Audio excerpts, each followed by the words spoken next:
some, get some. Can I get a hell yeah? Hell yeah. Yes, I am a pirate. You have to go with the pirates because, of course, they have cannons and everything. It's a pirate's life for me. Be proud of who you are and what you are. You're pirate. It is a first down. Pirate. Because when you're at East Carolina, you go for it every time. When you don't coach at East Carolina, you don't come to East Carolina, you don't play at East Carolina with a weak heart. Write it. Ride it. I think I've ever been in a building as loud as that was. It was deafening in there. You live with Omaha? I can promise you that. And a purple all night long in Eastern North You're Carolina. watching The Sports Objective, the podcast for Pirates.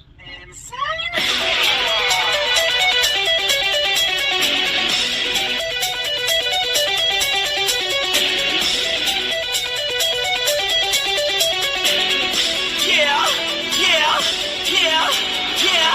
My heart is purple and gold. I'm a pirate down of my soul. And I don't back down, not at all. Find out when the cannons explode. All right, welcome into the Sports Objective Extra Innings here on the Sports Objective. I am Dave Richmond. We got a big crew tonight as Pirates go 3-1 this week, and we'll be talking about that. Didn't get the sweep today, but we'll bring in, ladies and gentlemen, he is more famous than, I don't know, Kyle from LaGrange Barber. What's up? What's up, Dave from the Sports Objective here on the Sports Objective.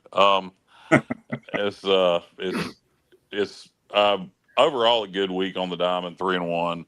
Didn't play well today. Really concerned about the team going forward. Down 2 starters on the mound yesterday. The word was early it was stomach issue, and turns out it was an arm injury.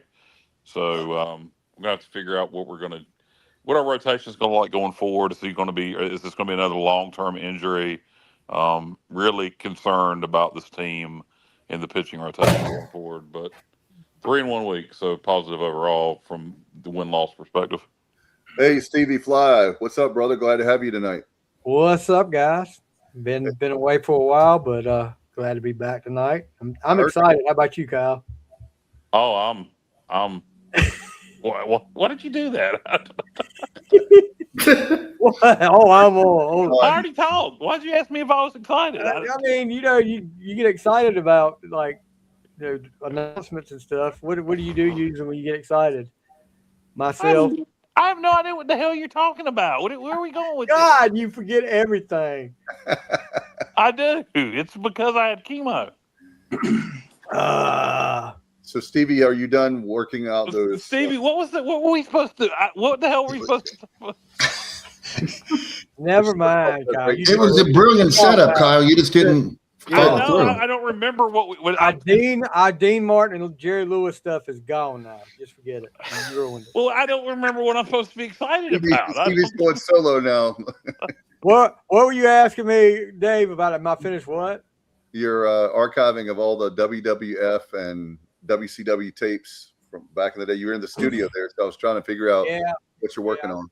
I'm actually, entertaining offers from WWE to get my catalog from them. So, Triple H is in contact with me the whole time.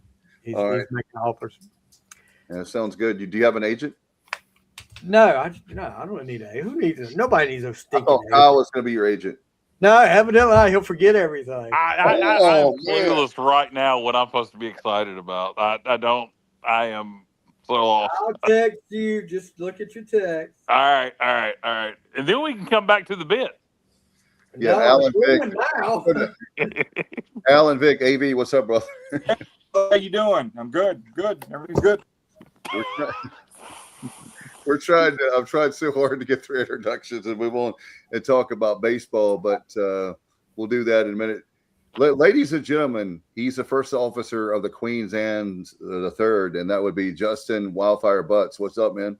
Hey, what's going on, guys? Everybody doing all right?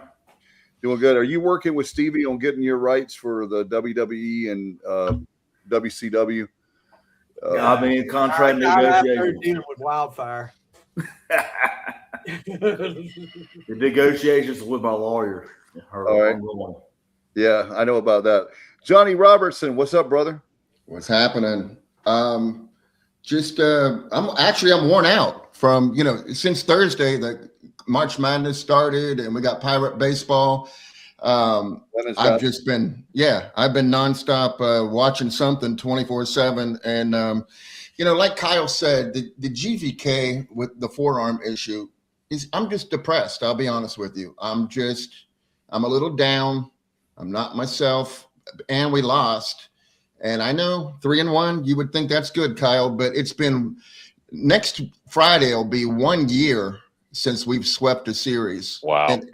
And you got to start sweeping some series. And hey, I'm not blaming anybody. Everybody did their best. Cliff did his best. We had some bad breaks.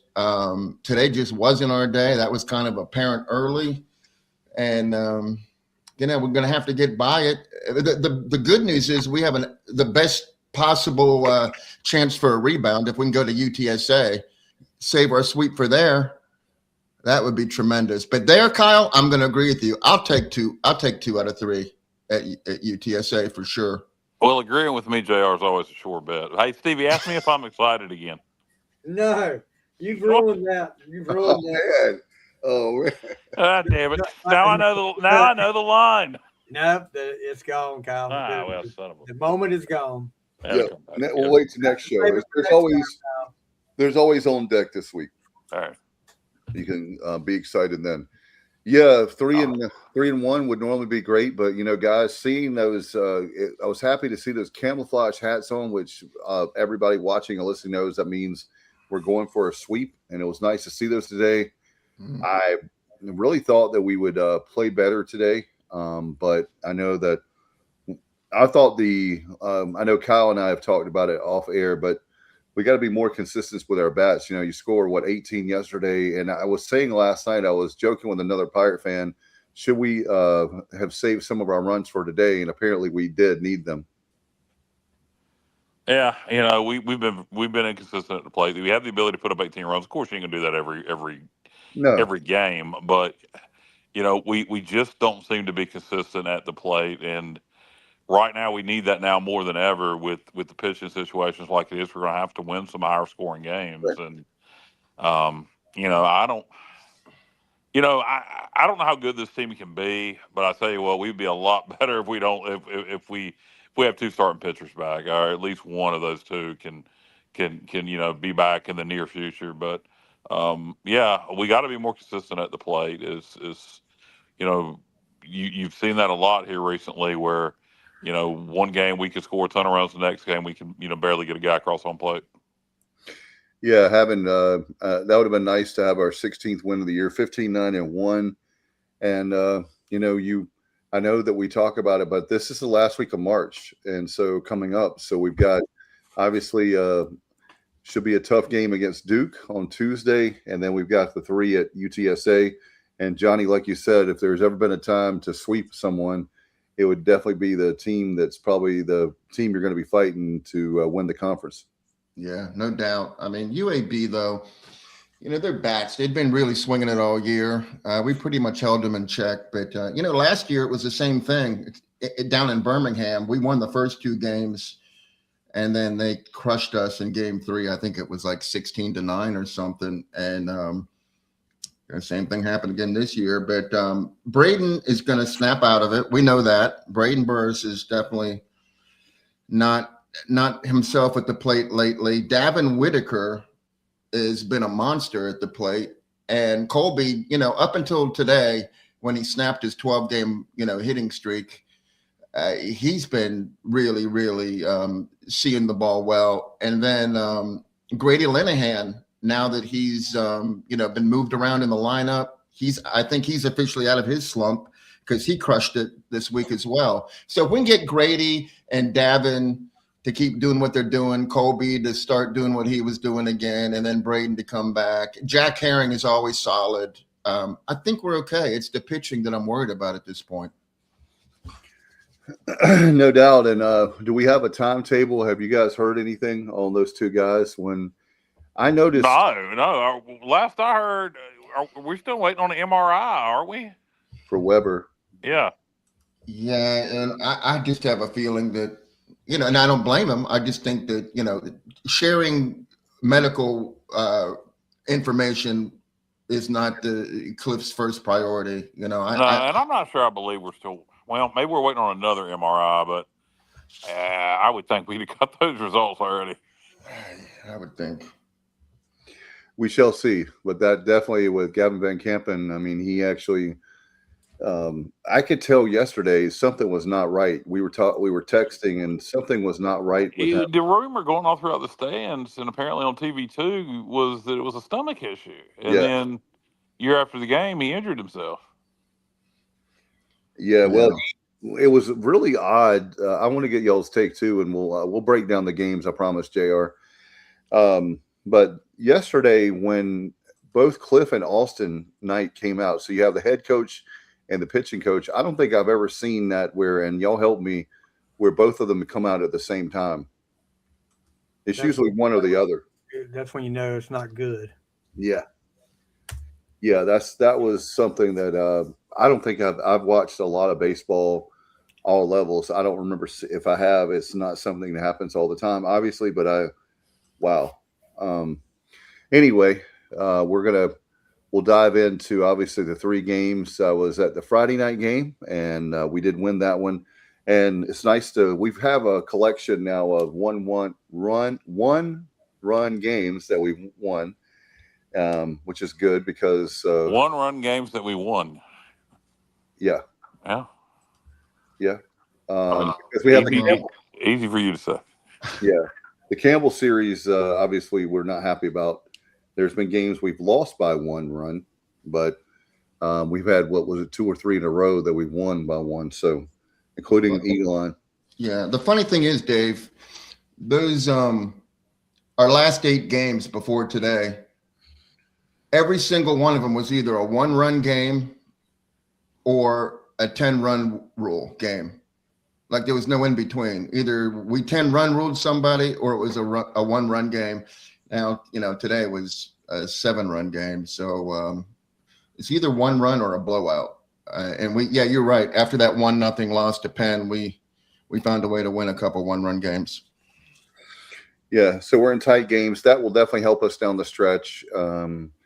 I'm being as positive as I could be. I think there's a lot of people concerned, but at the same time, there are guys. I wanted to ask you guys this: there are guys that we can get to start. Do you think that they will? Obviously, they would have put them out there if they were the 3 best at the beginning of the season. But there are guys I think that can step up and help us out. Yeah, but now they're saying Nick Moran has tightness, some sort of tightness. I don't think it's a serious issue at all. I just think they're being extra careful with him. But I thought that Towers would be the Tuesday starter with that going on, but Towers pitched today. I guess he could still start. I don't know if Nick is good to go on Tuesday or if he still has. I need to know more about the injury situation with the pitchers before we can really figure out, what kind of shape we're in. But yeah, and I couldn't. Yeah. Yeah, I was just going to say that also the fact that we may have to on Saturday and Sunday do Johnny Holstaff. That's not what we want to do, but that's what we're looking at. No, that kills your midweek. And yeah. But speaking of the Friday game, good news is, Ethan wasn't perfect. Nobody's going to say that he was perfect. He threw a lot of strikes. He pitched 6 full innings, which before the game started, I said, I want to see Ethan pitch 5 good innings. And he upped that. He pitched 6. I think he allowed 9 base runners in 6 innings, a couple hit by pitch, walked a couple, allowed 5 hits, but only 1 run. He's good at getting out of jams. And, it was good to see him. I think it's great for his confidence. And, he is our number 1 guy. And he pitched like it Friday. So, at least we have 1 out of the 3 that we can, count on. And Joe Webb came in to relieve him and pitched 2 innings and only allowed 1 hit and struck out 2. And, Joe Webb has looked good, really good. I would say 5 of the last 6 outings, he's looked really good. Yeah, he was great for Friday night because that's what you were hoping for, is you didn't have to use a lot of pitchers. And then yesterday, when I was watching him, that was going back to Van Campen, watching him pitch, it's like, what is going on? And then all of a sudden, like, it looked like he couldn't even, there was times where he couldn't, even get the ball. Like, it was just like hitting the dirt a lot. Yeah. I don't know if you guys, I don't know how it was there, Kyle, at the stadium, but it seemed to be where you notice the loss of velocity. Yeah. Yeah, he believe it or not, right. Gavin Van Kempen is 13th in the nation. I mean, there's 300 and something teams. They all have, 8 or 9 pitchers that qualify for this stat. And Gavin is number 13 in the country out of everybody in strikeouts per 9 innings with 14.51. That's pretty strong. And like Kyle said, though, it didn't look like he had his usual velocity. I was looking at the scoreboard at his speeds, and he seemed to be off a little bit. And hopefully this is a short stint and he'll be back. Let's hope. Let's hope for both that maybe that'll be back in like a month, or I don't know. I don't want that long. We don't even a month. Good God. Any JR, you hearing anything? Anybody hearing anything about what the injury is? How bad it is? No, have not. Some people. Well, Bub is well connected, and he's not sure. We're not. I just don't want to speculate. I always say that, but in this case, I have no idea, so I'm not gonna guess. But it just doesn't look to be as serious as maybe as Colby Weber. And Colby Weber, what I'm hearing is he might not be as serious as we first thought. So that's good news too. Yeah. Somebody told me it could be a blister. Yeah, that was the initial report, but clearly not. You don't feel tingling in your fingers and look at your, he was shaking his. I don't know, Alan. It could be. Hopefully. Maybe it's a pinched nerve. Yeah. It could be pinched nerve. Numbness. Yeah. Yeah, if he was feeling tingling and numbness, it could be a nerve. Yeah. But normally a pinched nerve is a sign for a pitcher of structural issues in your arm. That's the problem. So, don't want to – we'll see. Yeah, and we're all speculating at this point. This is pure speculation, and nobody should take any of this as anything for us having any kind of medical knowledge, because I know some people don't like that at all. No. You shouldn't speculate, but it's not done in any kind of disrespect or anything like that. For some people, surprisingly, it really bothers them when people speculate about medical things. Well, I think it's just curiosity. If you're a fan or if you're a host of a show, like we are, we want to know. Like we're trying to. Yeah, it is pure speculation. We don't have any inside knowledge on this particular situation. We're just trying to figure out so that helps us prepare. Like for example, for Johnny, when that helps him with stats, so that he can figure out like, okay, I can talk about get ready for this guy because he's pitching tomorrow. But yeah, I'm constantly doing that, Dave. I'm constantly looking at what we have available, who's pitched, and trying to figure out, okay, this is probably what we're going to likely see on Tuesday, but it's tough to figure out. It really is. Yeah, and it's gamesmanship too. I don't blame Cliff one bit, because that means you have to prepare. If you don't know, you have to prepare for a lot of pitchers, right, or potential pitchers. So that's more that they have to prepare for. So if you start giving a whole bunch of information, that helps the other team. So I don't blame him one bit on that. You guys want to break down the 3 games? Well, we started talking about game number 1. Yep, on Friday night. Yeah, I thought with Norby overall, I thought he pitched better. And he, like you said, Johnny, you were saying, and I agree with you 1,000%, when he can get out of jams, man. He can get out of a lot of jams, and to only all those base runners to only have 1 run hey, we'll take it. Yeah, and he only averaged 16 pitches an inning. With that many base runners, he got some double plays, and he got a lot of strikeouts. At the right time. He didn't have a lot of strikeouts. He only had 6 in 6 innings, which is, less than normal for him. But he got strikeouts at the right times. He got ground balls at the right times. So yeah, good job by Ethan. No doubt. And I thought with their Friday night guy was definitely, I felt like was, good. That was one thing too, Kyle, going back to be fair to the team, when we're talking about inconsistencies, it's also when you're dealing with pitchers and matchups. And I felt like Sure. Friday night guy was obviously good. And, today, You're going to see everybody's ace on Friday. And UAB's, starter pitched well. Pirates took advantage, timely hitting, did just enough to with the bat to take a lead, and UAB cuts into it late and looks like JR, were you like, or everybody really, were you like me, even though they were cutting into it there in the top of the ninth? I felt pretty good about things Friday night. Well, Sean makes it interesting sometimes, but that you have him. It's weird. I get nervous based on his last few outings when he went out there. I was like, oh boy. But he makes you nervous, but he also gives you comfort knowing that you have him out there. And even if he does, get in trouble, which he did, he gets out of it. He struck out. He struck out the side. I mean, he struck out after,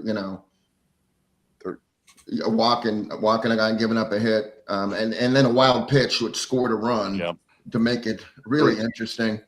That made it really interesting. And then he just clamped down, and he's like, okay, I got this. And he did. Yeah, and a lot of guys, if they throw a wild pitch, like they can really let it get in their head. And you're right, but not him. He's like, okay. So it was a good win Friday night, and like to see that, like to see the fight. Then you come out Saturday with a lot of momentum. And is there anything else we need to talk about for Friday before we transfer into Saturday?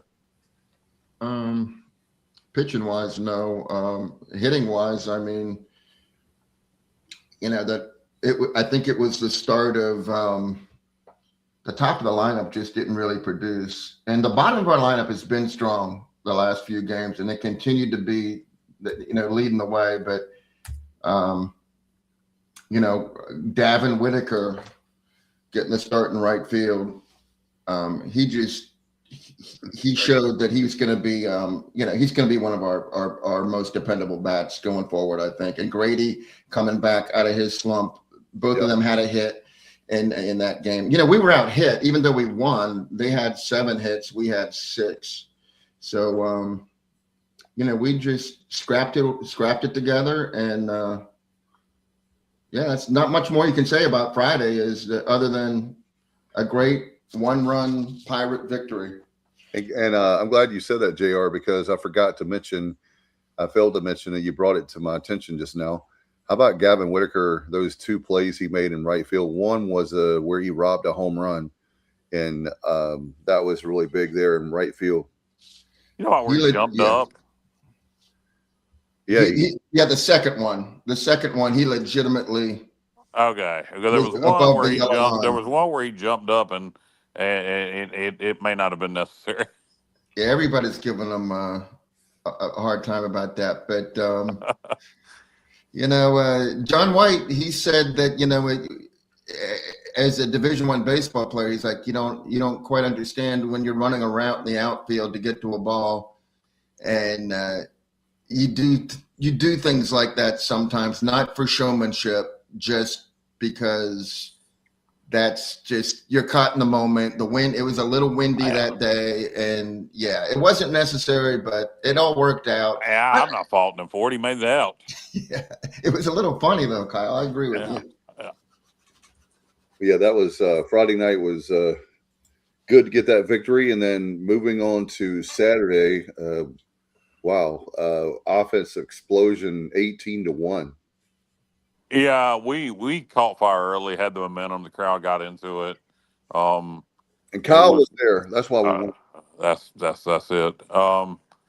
And I was there to return the gold from the Purple Chance. But no, it was a good effort. Bats were clicking, timely hitting. You had some homers late. It was just a fun day at the ballpark. It was, unless you just wanted to see a close, intense game, it was nice to see us blow somebody out.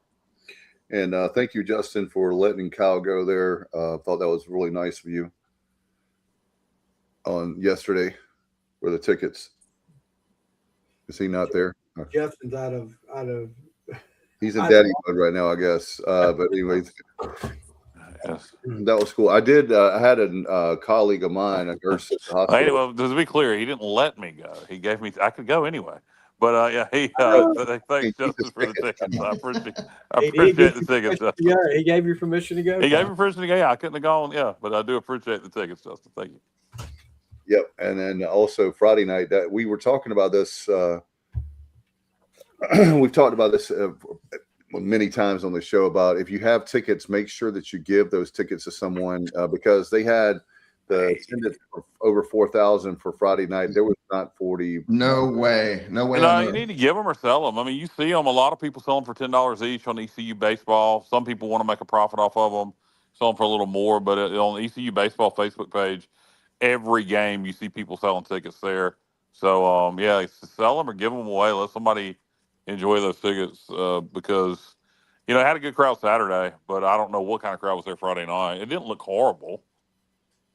It wasn't horrible, but I just thought that it's because of I swear I think a lot of it is weather, and also it was a spring break for Pitt County this week. Yeah, I think you're right. And I think a good weather weekend also, a lot of people probably taking that advantage to head down to Emerald Isle and Atlantic Beach, et cetera. Yeah, it's good weather. You're starting to see the new seating taking shape on the third baseline. It's going to be, I think, 90 additional seats that they're going to have there to the what would that be, to the left side of what was the Pirate dugout down the third baseline. Yeah, you could see those seats. So just 90. I think that's all that's going to be in there, and they're exclusive. Like you can only get to them. They have their own entrance. Like I guess they're going to be like a special. I don't know what the deal is, but they're definitely higher priority seating. Is that for the third base? On deck. You can see they have it framed out where they're going to have like 3 rows of 30, or maybe it's 4 rows. But I'm just saying, because we're not filling up the stadium now, but now we're going to have more seats.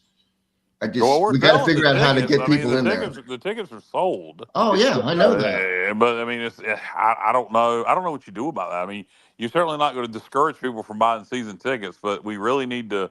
People are selling them on the secondary market. I don't know what ECU can do about selling tickets twice. I don't know.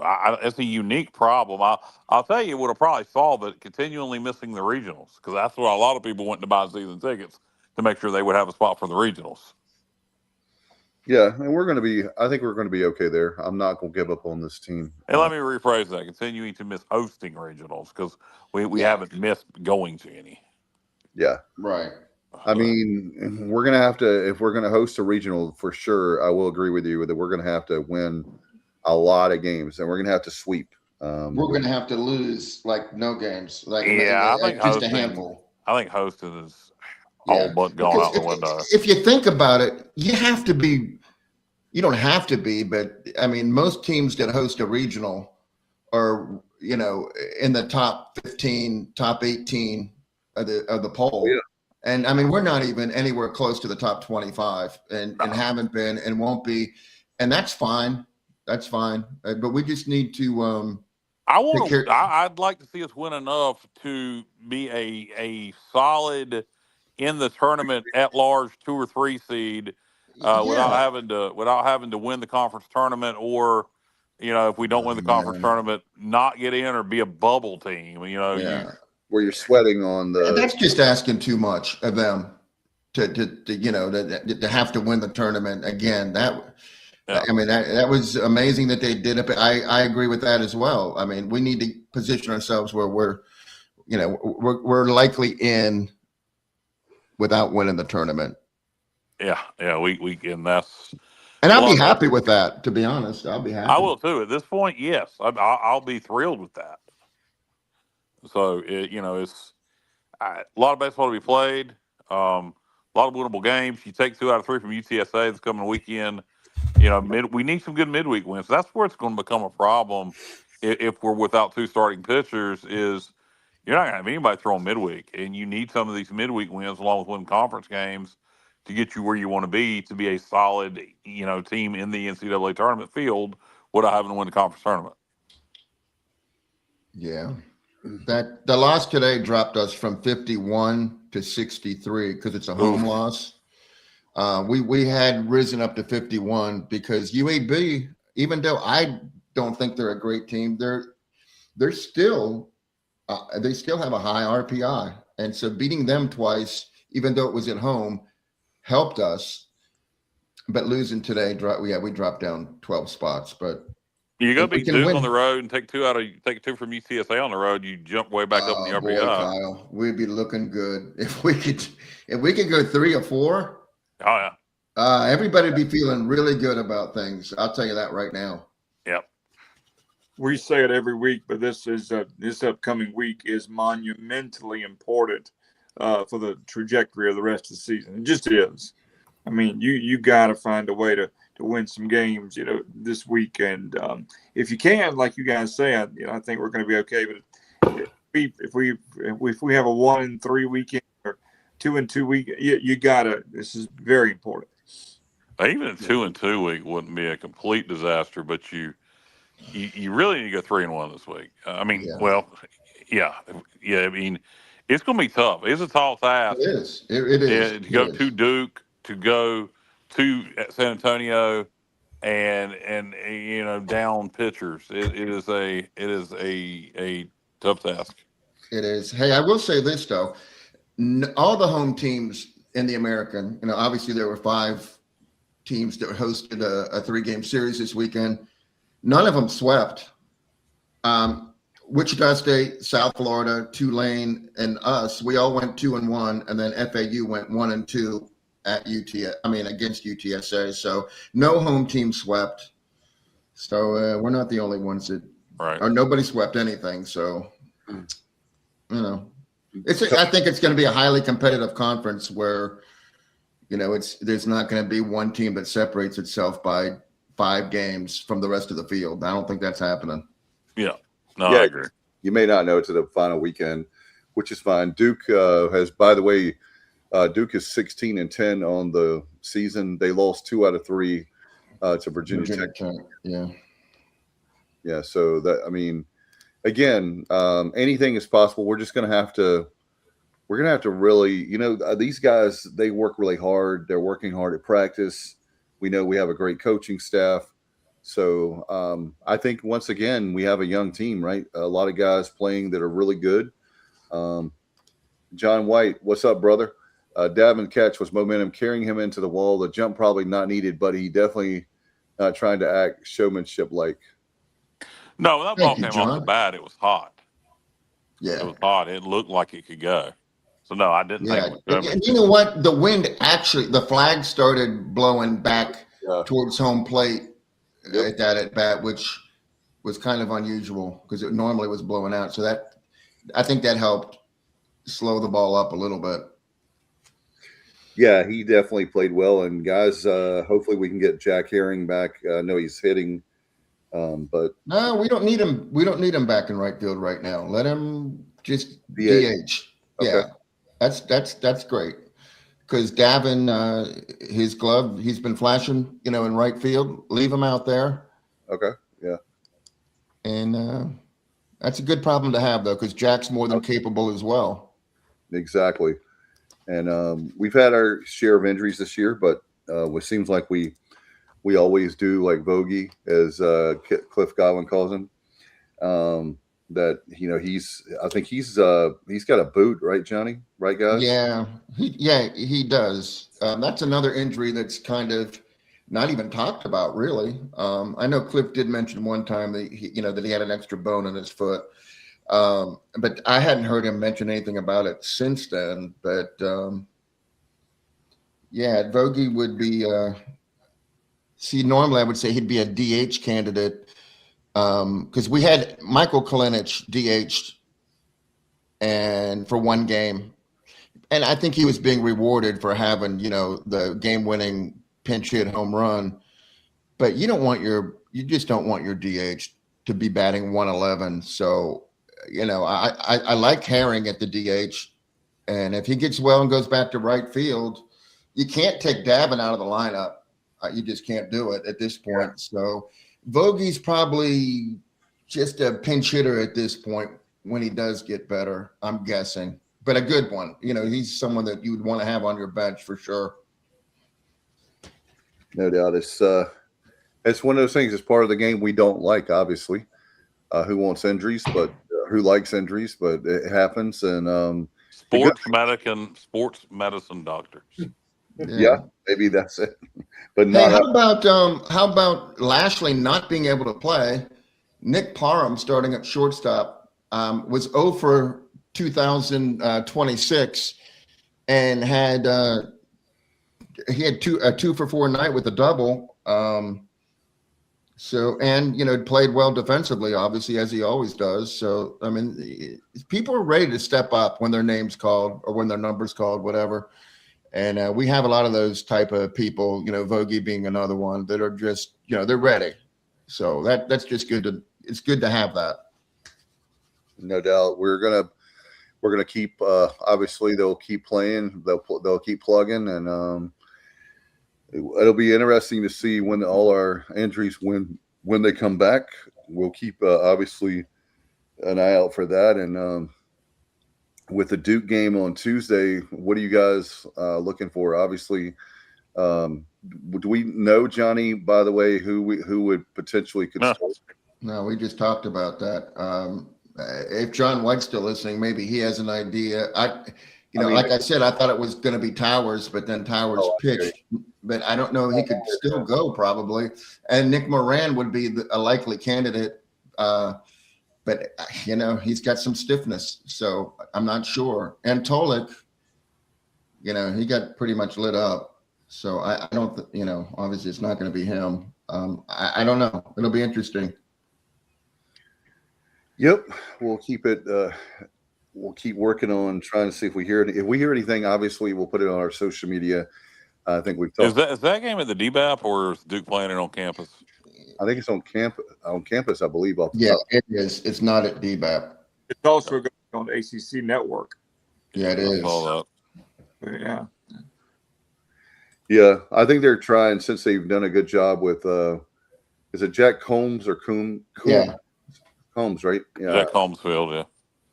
I think they're trying to have more games on campus. They've done a really good job with spending a lot of money on a lot of the non-revenue sports. So, with the track and field, different things, softball, which they haven't had long, baseball. They've been pouring a lot of money into the facilities. So before they didn't, and it didn't, they couldn't even, I don't know if you guys remember, they couldn't even host a regional. They were not, because being at home, they could obviously do it at DBAP, but not at their home field. But now they've got it to where it looks really nice and where they could if they had that opportunity. Yeah. It's good. Let's see. John White makes a good. Nor do you want your backup catcher as DH. Correct, John. 100%. Yeah. I mean, unless Blake Carver, but he hasn't shown that, he's ready to step up to that challenge yet. To wrap up game 2, though, Dave, we had 12 extra base hits on the weekend, the 3 games combined. 7 of them were on Saturday, and we had 4 doubles and then home runs by Austin Irby, Jack Herring, and Grady Linehan. For the week, Grady and Davin had 8 of the 12 extra base hits. I mean, those 2 were stroking. So that's, like I said earlier, let's hope that continues. Yeah, it was bats came alive Saturday, and It feeds, man. It seems like sometimes in baseball, it seems like guys feed off each other. It becomes a bit of a hit parade.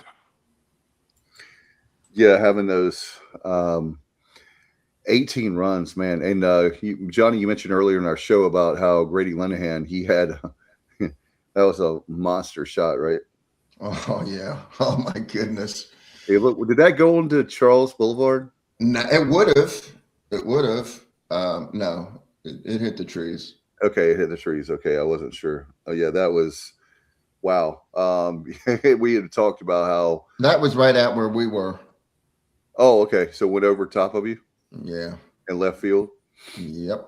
Yeah, I saw that. I just wasn't sure. I lost, no pun intended, but I did lose it in the trees. I wasn't sure if it was like that was a no doubter, as they say for Saturday. But do you guys want to talk about Sunday's game? Yes. No, not at all. Not at all. I mean, there's not much to talk about. We lost. Not a good performance at all anywhere. Was there, Johnny? Is there any? Usually give bright spots. Or are there any bright spots for today that you wanted to talk about? How about that? I mean, sure. I got to be creative though, but well, you're Davin Whitaker. I hate to keep. I mean, it's the Dave show. I mean, because I mean he was the guy that was most effective at the plate for the weekend. And he was consistent all 3 games. But he went 2 for 3 with 3 runs, and then Grady Linehan continued. Those two, continued. So for the weekend, Davin scored the runs and Grady got the RBIs. Davin was 5 for 9 with 7 runs, 2 RBIs. And Grady was 4 for 10 with 2 runs and 7 RBIs. So, I mean, that was pretty much a big part of our offense, just those two. And of course, they had some help. But yeah, that was the bright spot right there. Colby's 12-game hitting streak came to an end, unfortunately. He was 23rd in the nation as hardest to strike out, only striking out once every 16.8 at bats, but he struck out. It just wasn't a good day.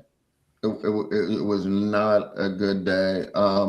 I was happy that Luke Payne was going to get an opportunity. He hadn't had one in quite a while, but Cliff had a really short leash with him, 5 pitches, and, yanked him. But I still feel like Luke Payne's going to be someone that's going to save us at some point in a game or two this season. Gavin Marley looked great. That's a bright spot. Frank Saccone looked good until he gave up the home run, but now it's a concern about Frank Saccone and giving up home runs, because I mean, if you pitch good 95% of the time, but you give up a home run, as often as he's starting to, it's an issue. So I don't know, Dave. Ryan Towers, who looked great, he didn't look great today.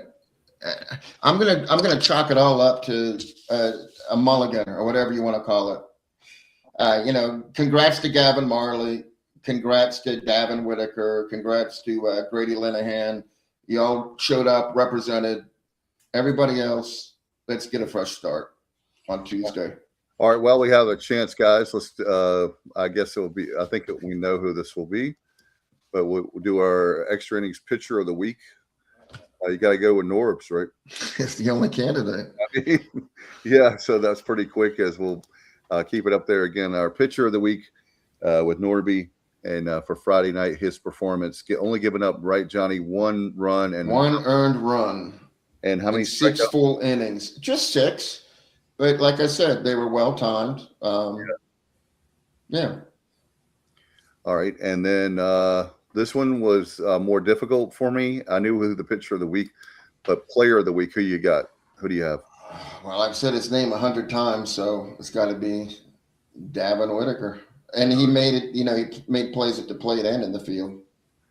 Very, very true. And yeah, I have no problems with that for sure. And Good for him. That's good to be able to call his name, right? Call his number. Absolutely. All right. And are you guys, do you want to talk now some ECU sports and some March Madness? And guys, and for both those kids, your gift card to Checkers and Rallies will be in the mail. There goes a sponsor. A year's supply of rice-a-roni. Your supply of what? The year's supply of rice-a-roni was always the San Francisco treat. Yeah. The parting gifts, whenever you lose, you get the rice-a-roni, right? And you get a year's supply of rice-a-roni, the San Francisco treat. All right. Yeah, you guys. Stevie, does that excite you? Yes. Stevie sounds really excited to get rice-a-roni. Stevie, what do you do when you get excited? Oh, that's your line, bud. We're going to reverse it.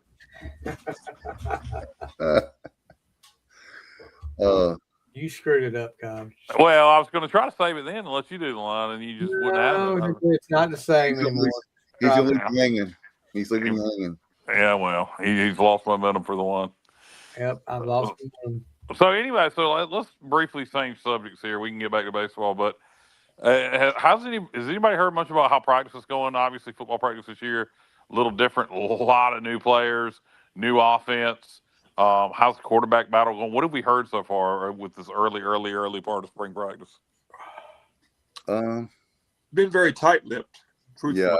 I mean, not a lot of information out there. Maybe in the next week or two, we'll start to see it trickle out a little bit more, but not a whole lot. Basically, they just said that the football practice, Alan, is that right? Football practice had started. Yep. Well, practice has started. That's all I really. Yeah, I noticed today when I was walking through the jungle, I peeked through the practice field and I was like, dang, man, our team looks small this season. And then I realized, I don't know why, but there was like a youth team practicing on that field.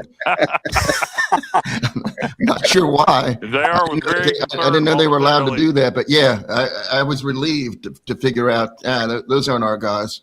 Like basketball, Johnny, we're going small right now. Gonna kill them with speed. The Farmville Middle School Patriots are practicing. Darn, they look at.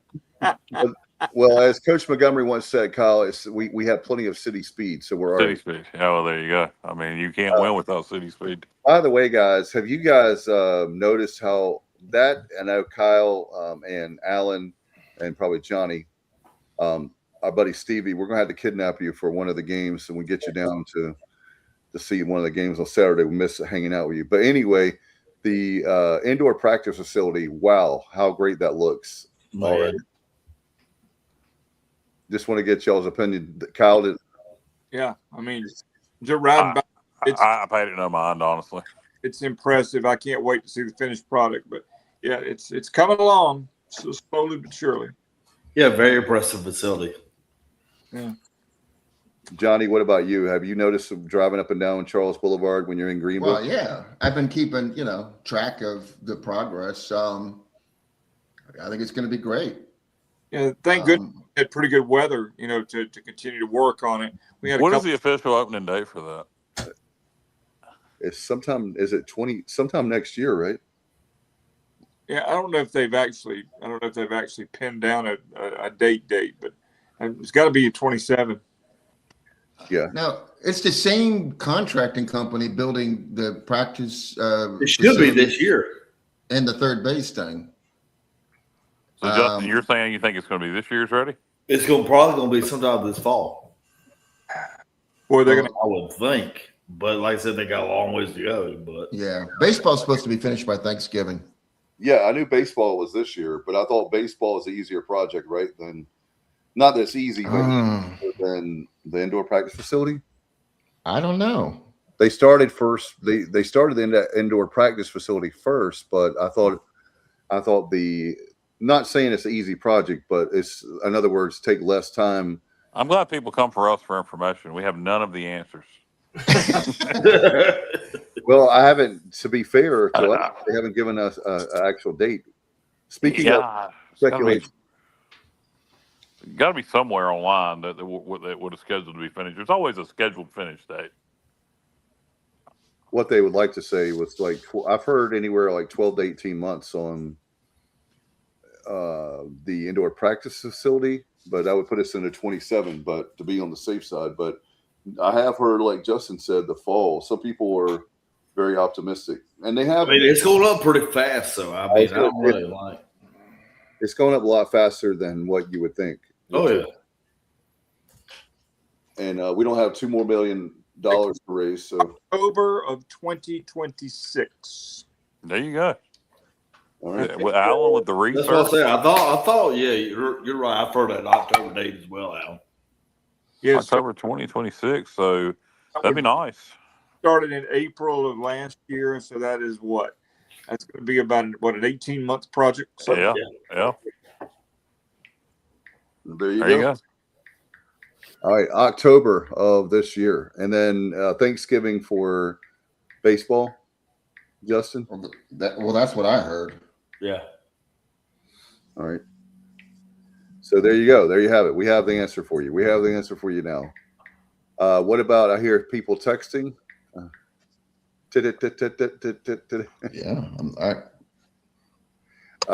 What are your thoughts on basketball? You've been watching a lot of basketball, JR. What you got? Well, yeah, a little distract. Tonight's just like craziness at every turn. Tennessee pulled out a close game against Virginia. Yeah, St. John's pulled out a close game against Kansas. Yep. Florida might go down. Yeah, it's not looking good right now. No. And they're the defending national champion. Florida's up 1 now, guys. Wow. I hope Florida wins. It just won't screw up my bracket anymore. By the way, did you see, Kyle, did you see where there's a dude on the Florida team? I don't know if any of you guys saw it. 7'9". 7 I foot saw a 9. dunk where he didn't even jump the other day. Yeah. His name is Rue. Elegante. No, it's like Rue. Want that belt. I want the belt. Is Johnny? Is it like Rue, like RIOUX or something like that? Is his last name? I don't know. I'm not sure. I'm not a Gator guy. Deja? I saw him next to a guy that was 6'8", and the 6'8" dude looked like he was Muggsy Bogues. Did you see what the 6'8" guy? Could you read his lips when he was talking to him? You're a big boy. Oliver Rue. Oliver Rue is his name. Yeah, you do, and you'll clean it up. That guy walks into Walmart. It just looks over the aisles. Yeah. Looks right. You remember who was it? What was that guy's name? Shawn Michaels. Oh, the BYU guy. Oh yeah.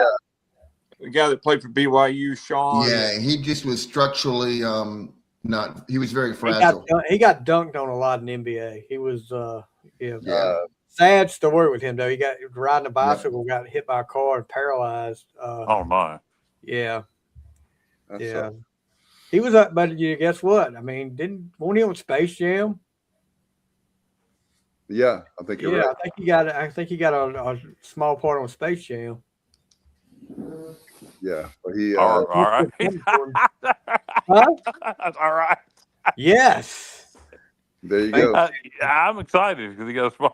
I know you're excited about Space Jam, Kyle. Yeah, I almost pissed myself. Finally, Stevie. Finally. Yes. We got it in. Yes, we did.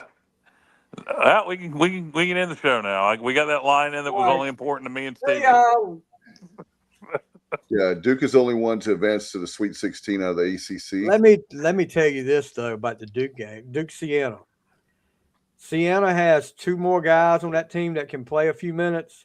Duke might have went down in that first round. I mean, when you play all 5 guys, your starters played all but 10 seconds of that game. Yeah, they were tired at the end, but they were giving Duke all they wanted that first round. I'm sure with Duke, anytime you've got a team that comes in there with freshmen, the one and done teams like Duke has had over the years, you come in there with freshmen, you got a little bit of jitters the first round game. But man, for a while there, I was like, Duke may go down, and it was a close game, but Siena left it all out there on the court. And Yeah. gave Duke all they wanted for quite a while. The final score was, not indicative of how close that game was. And you could tell at the end they were tired because they were throwing up these off the wall shots. Kyle is the hardest person to reach in the world. James, I called you today, you ass clown. What the hell are you talking about? I literally called you today and you didn't answer. Apparently not. Yeah. No, I think he's trying to be. I think he's trying to be. I think he's trying to be funny there. But yeah, I called him today. He did not answer. Yeah, that's right, Sean Bradley. thank you, John White, very much. Was it a Minute Bowl? He was like 7'6". Yeah, the Bullets.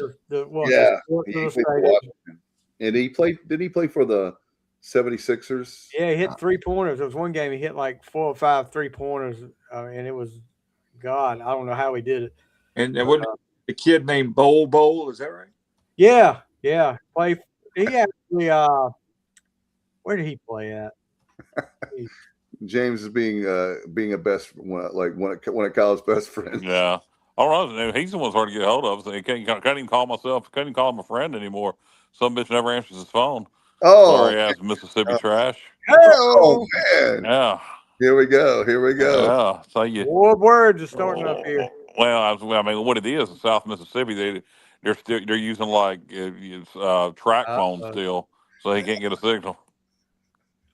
I hear like a match that's gonna be coming up in the Superdome coming up for you guys, a grudge match. Superdome, hell no, I'm not going to his territory. He's going to come to the Greensboro. We can't let that happen. He's got to come to us. Greensboro Coliseum, exactly. Oh, okay. We can do that. We can make Alan referee. It's going to be the war to settle. Stevie Fly is going to be the special guest referee. The war to settle the score. Yeah, we're going to have Stevie as special guest referee. He'll call it right down the middle. No worries. I'm sure. I won't be swayed. No, not a bit. And Wildfire going to be in the match. Say again? Is Wildfire going to be on the card or be in the match? Wildfire's going to be contest. Hey, Kyle. I guess Wildfire's going to be hiding under the ring. Yeah, that's what right. are you trying to say, Stevie? No, well, he's going to be high with a 12-pack of Budweiser, a bucket to piss in, and a bucket of chicken. He can hide under the ring for 6 hours. That actually happened. Yeah, in Memphis, Tommy Rich and Austin Idol attacked Jerry Lawler in 87? Yeah, it was 87. Tommy Rich hit under the ring for the entire card up until he came out in the main event. Can you imagine what was going on? 700 pounds. You're about right there, James. Beer. Fried chicken, beer, and a bucket to piss and crap in. Exactly. What's the old adage? What's the hardest part about phone sex in Mississippi? Uh-oh. The damn cord keeps getting in the way. The cord keeps getting in the way. Oh, man. Speaking of phone sex in Mississippi, never mind. Whoa, wait a minute. Sometime we'll just have James on the show, and it'll be stories from Kyle and James, and we'll tell you about some of our shenanigans from over the years. It'll be great. Yes, sir. So I wanted to say, as far as I know there's some Carolina fans out there that were upset with Hubert Davis, but I just saw on my Facebook feed that Carolina they're not going to fire Hubert Davis. So, oh, really? I know there was discussions, but I think what that came down to was that recruit they came in. Mingo is coming in, and I think they're kind of worried that if they get rid of Hubert, that guy might change his mind. Good point, Stevie. Yeah, well, here is me not caring. Huh? So here is me not caring. Kyle, I'll agree with that. Yeah, who gives a damn? We'll get USM versus East Carolina into it. Winner gets their team to host East Carolina versus Southern Miss in a baseball team. You know what, James? I'd rather see it in football, man. We need to get East Carolina, Southern Miss. Just do a one-off home and home. I mean, it's a rivalry that needs to be renewed. I don't know. Yeah, I agree with that. Kyle, it's in the works, Kyle. It's in the works, Kyle. In football? Yes, I will tell you, it's in the works. Are you sure? I am positive, 100%. All right. Now, Justin has steered us wrong before. Now, Justin Justin knows a lot of people. I am 100% there has been talks. If it doesn't happen, then I'm not saying it's going to happen. I'm not saying it's going to happen. And James, me, Kyle, me, Stevie, and James. We're not saying it's going to happen, but there's been talks. Put you in the York Foundation. What was the change his gimmick to? What was Wildfire's gimmick when he got in the York Foundation? Thomas Rich. Thomas Rich, yeah. The redneck yuppie. The redneck yuppie, that's right. Was he Alexander York? Was that the lady? Yeah. Yes. He put Ricky Morton and Tommy Rich in the York the Foundation. two biggest rednecks in a Did Terry Taylor get injured? Is that why they had to do that? How about Robert?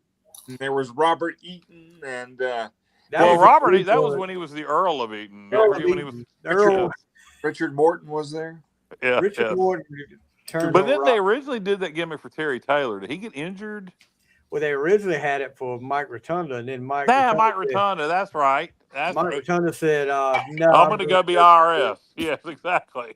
And then they screwed up the whole thing with Terry Taylor before the match. The Man of the Future, which the computerized Man of the Future, introducing that before he actually turned heel. And then he had to go Rooster in the WWE, which was painful. You're good, man. You're good. Don't worry about the guys ever see Terry Taylor just let out a big rooster spray. You know what? I hate Terry Taylor. I hated Terry Taylor as a babyface or a heel, and I could never, as a kid even, I hated Terry Taylor as a babyface or good guys. I would refer to him as. At least the Red Rooster had personality, because to me, Terry. What personality did he have? Is a rooster. Personality of a rooster. Walking around the ring. He didn't have to. All he cared about was those paychecks, right, AV? No, actually, he hated the gimmick.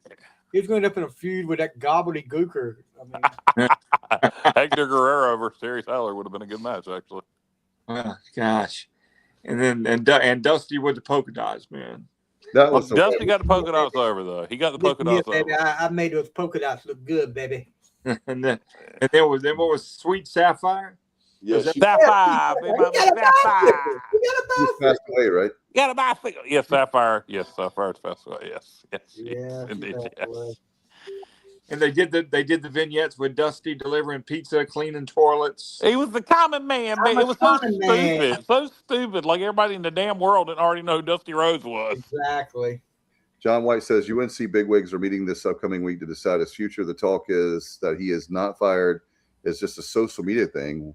It's not a done deal. He is staying. Well, that was from Newsweek. And John, I agree with you that maybe I don't know. All I know is they've lost the last 2 years in the first round. 3 years ago, they didn't even make the tournament.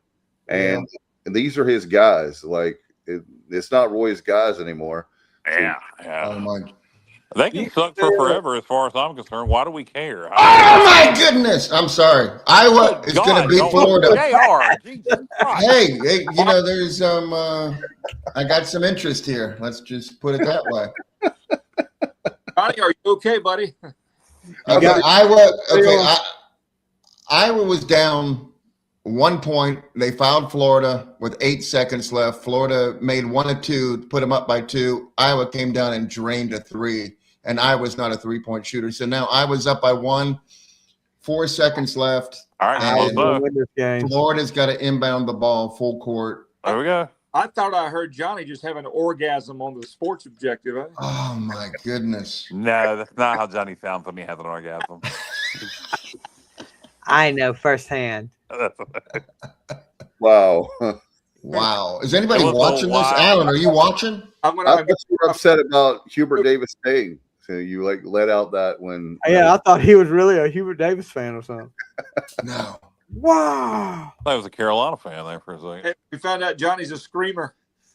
I told you I do like Hubert, though. He's from my area, Lake Braddock High School. But he's not getting the job done. Who cares? Why do we care? Yeah, we don't. I don't. It's Carolina. Let it keep him forever. I don't care. Exactly. It's just been one of the biggest stories basketball-wise and sports-wise the last few days. So That's the only reason why I brought it up. This is crazy. He's good. Alan's left the studio here. Yeah. He's What's watching. going on in the Florida Iowa game there, JR? They put 4.5 on the clock. Back-to-back timeouts. This is going to probably take 10 minutes. Yeah, usually 4 seconds at the end of an NCAA tournament game. Wow. Hey, interesting about the women's NCAA tournament. Shapiro just tuned in. What the heck's going on? Did we only get one team in from the American, Texas, San Antonio? Yes. You know that they were 54.5-point underdogs against UConn? 54.5. Would you see the beating South Carolina put on Southern? No. Oh, State, my gosh. State lost big today. I was surprised at that. I thought they would win. They lost big to Michigan today. The state. Sarah, you scared Shapiro with your screaming, apparently. Yeah. What's going Apologies. on? He heard it all the way at his house, evidently. He just tuned in as soon as you did it. Yeah, well, I mean, yeah. He had to go to a safe. Yeah, I forget my surroundings sometimes. Like I could never. Bubba has done podcasts before from his vehicle while he's driving. Yeah, I could never do that. The language you would hear would not be something that would be fit for air. I've heard it 2 or 3 times. Look. So we got my buddy here, Brendan Shapiro here, who we formerly helped on the show. But so Shapiro, I guess it's been about a year ago now, maybe 6 months. I don't know. Married. Yeah, no, that's not what I'm talking about. But Shapiro, for a young man, has a very interesting taste in music, and some of it's very good. Some of it's very good, but and nothing wrong with this person. But guess I go to concerts all the time, and guess what concert? The only concert I know since I've known him, I know he went to see Turnpike Troubadours. But besides that, the only other concert I've known he's gone to, Frankie Valli. He went to see Frankie Valli. Wow. Yes. Nope. Game over. Iowa wins. I like Turnpike Troubadours 7-7. Yeah, they're great. Frankie Valli, no, thank you. I like Frankie Valli. Frankie Valli. But he's basically he looked like a zombie. Like grease this word. I think he would. I would think he's in Vegas. Like, is that what he's doing? No, he was at the DPAC. Yeah, he looked like one of those wax figures that will walk, robot figures that will walk around and just. Well, he's like in his 80s. He's in his 80s. Yeah, he is. And I don't have any problem with Frankie Valli, but it was just you wouldn't suspect a man in his 20s that would be the second concert that Turnpike Troubadours and then Frankie Valli. Jersey Boys kind of resurrected, Frankie Valli in the Four Seasons for the younger generation. Nah, man, Shapiro's in all kinds. I don't even know if he's still watching. He hasn't said anything else, but he's into all kinds of interesting music. Hey, at one point, he went through a big Jerry Lee Lewis phase. There's a good. Take my nerve till you right on my brain. See my love drives a man insane. You What was that last line? So much love drives a man insane. Oh, I thought you were doing your whole when you don't know the words, just going. He said Frankie Valli has seen better days, but the concert was. Yeah, that's kind of how I feel about Alabama last weekend. Randy Owen has seen better days, but the concert was still amazing. Did the bottom drop out? For Randy, his voice is gone. It's gone. I saw him in 21, and the amount his voice has gone down in the last 5 years is in 21. He still, almost sounded like he did in the 80s and 90s, but now, boy, his voice is gone. Still a great show. Their backup band and him and it's just Randy and Teddy Gentry. Thank you. I was trying to get to which one's dead, him or Jeff Cook. It's just Randy and Teddy Gentry. I think the drummer is going to start doing some sporadic dates with them. He did one show with them in Alabama last year, but yeah. But the backup band is they're just freaking tremendous. So they're still worth going to see. And 2 hour and 10 minute set, which by the way, with his voice being gone that much, he doesn't need to be doing a 2 hour, 10 minute set. They need to shorten their set to 90 minutes. Yeah, that would be. But then you run into there's a lot of hits they wouldn't sing. So. Yeah, and there still was a lot of hits they didn't sing. There was no Roll on 18-wheeler. There was no 40-hour week for a living. Oh, There was still a ton they let. You know what they did because of his voice? I mean, they did Dixieland Delight and Mountain Music and Tennessee River, but they did a lot more of their slow stuff like Lady Down on Love and stuff like that because of his voice. Yeah. Well, yeah, it's hard to see your heroes get old. I mean, Yeah, but still still had a blast. Still, still had a blast. And by the way, first concert at Lawrence Joel Coliseum, and I don't know, they hadn't had many there until recently. They had Cody Johnson, Alabama, and then next up is John Party, and I enjoyed it. I think it's a great concert venue. I think it's something they need to continue there. Well, hey, it would be nice to have it at Williams Arena, right? It would be, yeah. I'd wish we would utilize our concert venue or our arena as a concert venue more. Um, I think the problem was they had so many shows there before alcohol was being sold. But I think if they would come up with a concert schedule, do it on a regular basis, get people used to going there for shows. Now with alcohol sales, I think it could work. I think you could utilize Clark LeClaire Stadium in the summer and fall for concerts also. Yep. Gentlemen, if I may, shameless plug very quickly. Speaking of concerts, Please do. My friend Lightning Wells, Mike Wells, who has been around the world blues music forever. There's a documentary. PBS has done a documentary on Lightning. It's going to premiere in Farmville at the Paramount Theater on Friday night. He's going to play a gig afterwards, but there's a PBS documentary on Lightning. He lives in Fountain, and he's a world-renowned blues musician, teacher, etc. And that would be a really cool. It'll be a really cool thing on Friday night. So, what's Lightning's last name? Wells. Lightning. Okay. Lightning Wells. I know Lightning Hopkins. I remember him. Play anything with a string, man. He's incredible. Incredible. And PBS has done the documentary, and it's at the Paramount Theater Friday night, 7:00 at Farmville, if anybody's interested. All right. Now back to regularly scheduled programming, already in progress. Well, guys, how's it going? How's there anybody else got anything they want to talk about? Jeez. Who is A1 in Florida? A1, and that's a loyal. That guy's been around a long time. Yeah. He's on. Yeah. $1 high. I believe he's been what do you call that when they give money? What do you call that, Dave? Super chat. Yeah, he's a super chat guy. I'm pretty sure. All right. Why? What does he say? He gave $1. He gave $1. Thank you, Win. A-Win. Oh, okay. $1 holler. We'll say hello to you. Hello, A-Win. Whoa, $1 holler. Well, Johnny, we need to give Johnny more for his. Yeah, Johnny's holler was like a $20 holler. Yeah, John should have got more than $1 for that one. Yeah.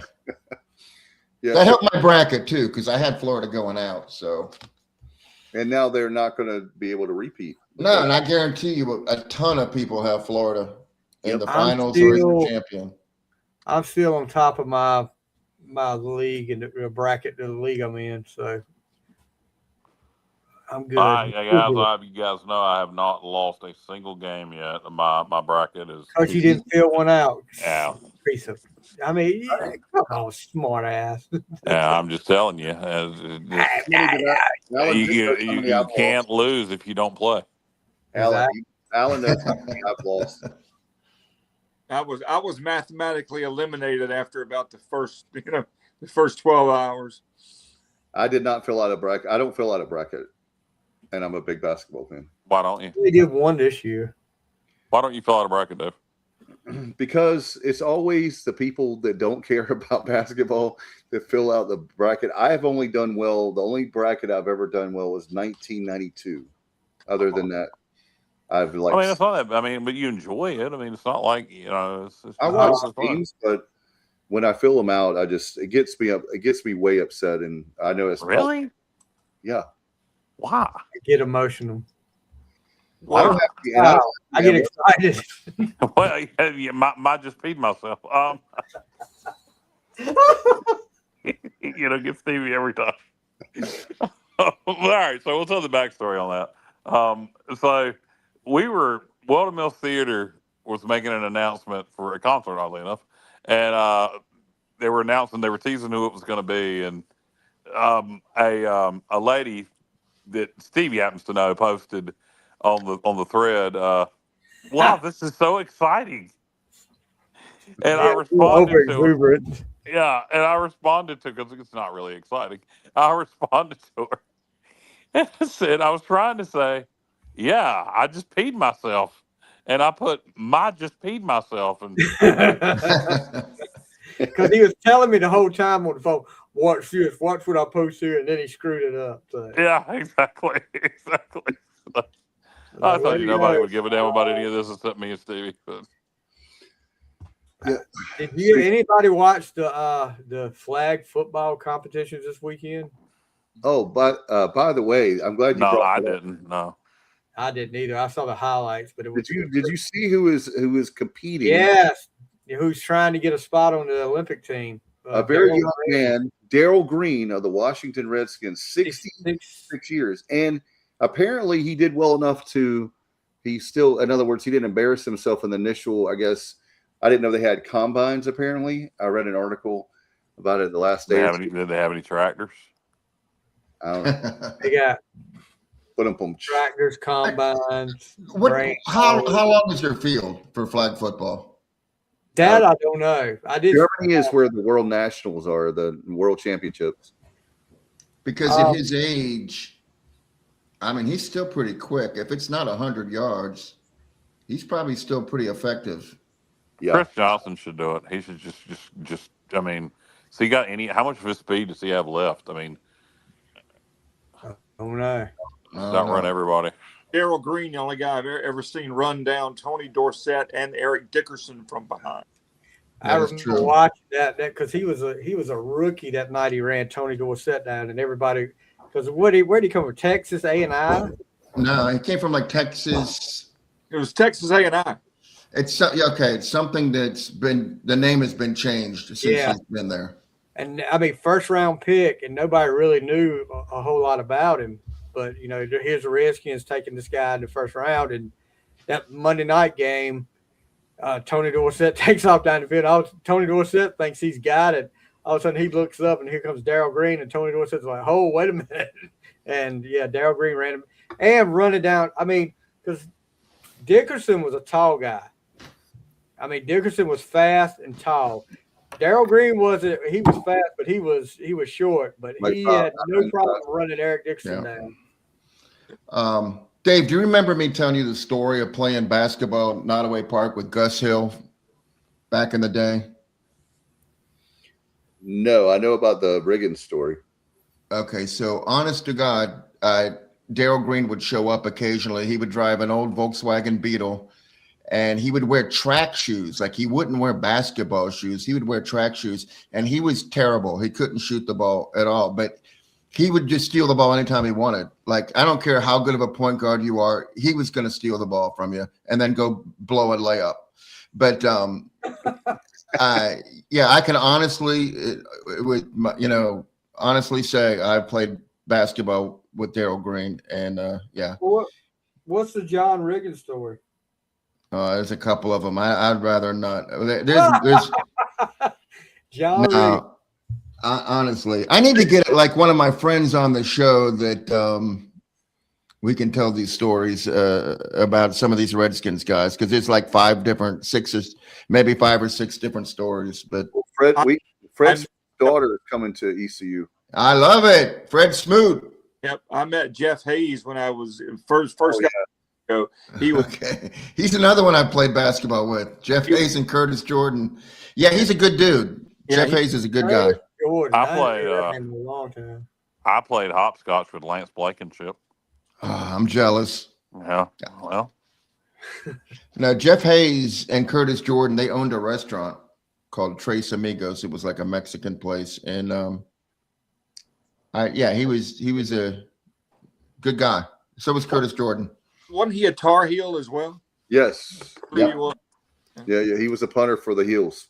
Jeff Hayes, he was. He had on Monday Night Football, he had one of the best fakes I've ever seen. I don't know if you guys were watching. I can't remember who they were playing, the Redskins in the mid-'80s, but he had a fake punt and nobody in the world would have thought that he would, fake the punt and run and made the first down. I mean, it wasn't like that many yards, but you don't expect that to see that in the NFL. I think 6 or 7 yards, maybe. I played racquetball with X-Ray Hip. X-Ray Hip from Maryland. Yeah. Yeah, that dude. He played no damn racquetball with nobody. He had game. I played racquetball with X-Ray Hip. Well, the computerized racquetball. And I play. What son of a bitch you trying to say? I can't play racquetball? Look, I didn't say that. I said I'll play racquetball tomorrow. God damn it! I'll wear you out of racquetball. Well, I'll wear you out of food. What? Food. I'll eat all your food. Making a fat joke about myself. You say I can't play racquetball. I did play hopscotch with Lance Blankenship. That's true. Okay. I had tea with Andy Van Slyke. I played Uno with Andy Griffith. I'm just naming sports people. You can't make up things. Now, Kyle. Yeah, I played chess with one of the good Lord. Barry Bonds. I know. I played 20 years later. I played chess with one of the fun girls. Kyle, you didn't play chess with me. You played with No, the other one. The other one that always says buddy. I had a Pepsi with Richard Petty. Oh man, he's being serious. Alan's being serious. Actually, I do believe that. True or false? Yeah, that's what I'm saying. Alan's being serious. I had an RC Cola with Lake Speed.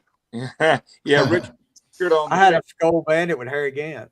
Yeah, Richard Fan Appreciation Tour in '92 came to Minji's for an appearance for Pepsi, and I had a Pepsi with Richard Petty. I've got that picture somewhere. Awesome. Yeah, I didn't pick strawberries with Robert Duvall. No, honestly, we went with Lisa. My wife's sister has some kids. They went to pick strawberries. We went out because it's a beautiful part of the Virginia, Delaplane, Virginia, and over by the Kentucky line. I forgot my phone. Yeah, so I went back to my truck to get my phone, and there's a dude with his feet on the ground, the back door open. And he's talking to himself, and it was Robert Duvall. It was Robert Duvall. Holy shit! Did you say anything to him? I mean, it's Robert Duvall. Well, he was practicing practicing lines or something. So I didn't want to. I didn't want to interrupt. But Kyle, this is. I swear to God, I wouldn't say this if it wasn't true. I have my hand to God. So I didn't want to say anything to him, but I knew who he was. That night we went to dinner in the Plains, Virginia. I went in the bathroom. He was coming out, and I said, "Yes, I did." I said, I am not stalking you. I said, this is just a really weird coincidence. I said, you remember I parked next to you at the strawberry place? He's like, I do. And I said, I just want to tell you, I'm a huge fan, and I'm not going to take up any of your time. I respect your privacy, but you're a national treasure. And then that was the end of it. And what did he say? Thank you, Thank JR. Thank you. Favorite Robert Duvall movie? Oh, the Apostle. Okay. That he should have won. Yeah, he should have won. I like, of course. I mean, you could go more Cape obvious. Fear. Yeah. He's good. Terms of Endearment. There you go. Wow. Not Meet the Fuckers or Meet the not that. No, definitely not that. Remember Evans Racing. Lonesome Dove too. The series, the Lonesome Dove. He was pretty good. Lonesome Dove is a classic for sure. Yeah. Nobody's gonna say Days of Thunder. Yeah, well, I was Days of Thunder. Maybe. Yeah. Days of Thunder. Oh. Yeah. All right, guys. I did have Kyle had a good conversation going about. I did. Yes, before the show we had about. Oh, I just wanted you wanted me to just keep naming people that I've done things with. Instagram. It's a family show, but you were talking about TV themes. and the Fall Guy. What is your? And then today earlier, I was talking about, actually last night about there was a she's in her 20s. One of I had a milkshake with Miranda Cosgrove for my Carly. Oh my gosh. Just keeps getting better. Yeah, it's getting worse. But the Jeffersons theme, what is your favorite theme? Do you have like a few favorite TV I mean, Dave, if you knew how many times me and Kyle have talked about this. No kidding. And went through like 100 TV show theme songs. We sat on the phone one Sunday and just went through different TV theme songs. What was it? Was a YouTube video about 20 minutes long, and it was playing different TV show themes. Exactly. And we were like, okay, which one's this one? Yeah. But favorite TV themes, the for me is Fall Guy. Fall Guy, Dukes of Hazzard. Come back to me. There's more, but those are Happy the two. Days. Yeah, Happy Days is a good one. Yeah. Monday, Happy Days. Three's Company. What? Hey, Kyle. Yeah, what is the I know. network that shows like old? Tubi? Yeah, is that what it is? There's several. There's several. Yeah, I've what are you seen asking some- about specifically? Well, I've seen some like shows that were really bad that I didn't even know were like out there. Like, hey, like Hazel. That comes to mind. Oh, Did they have a theme song?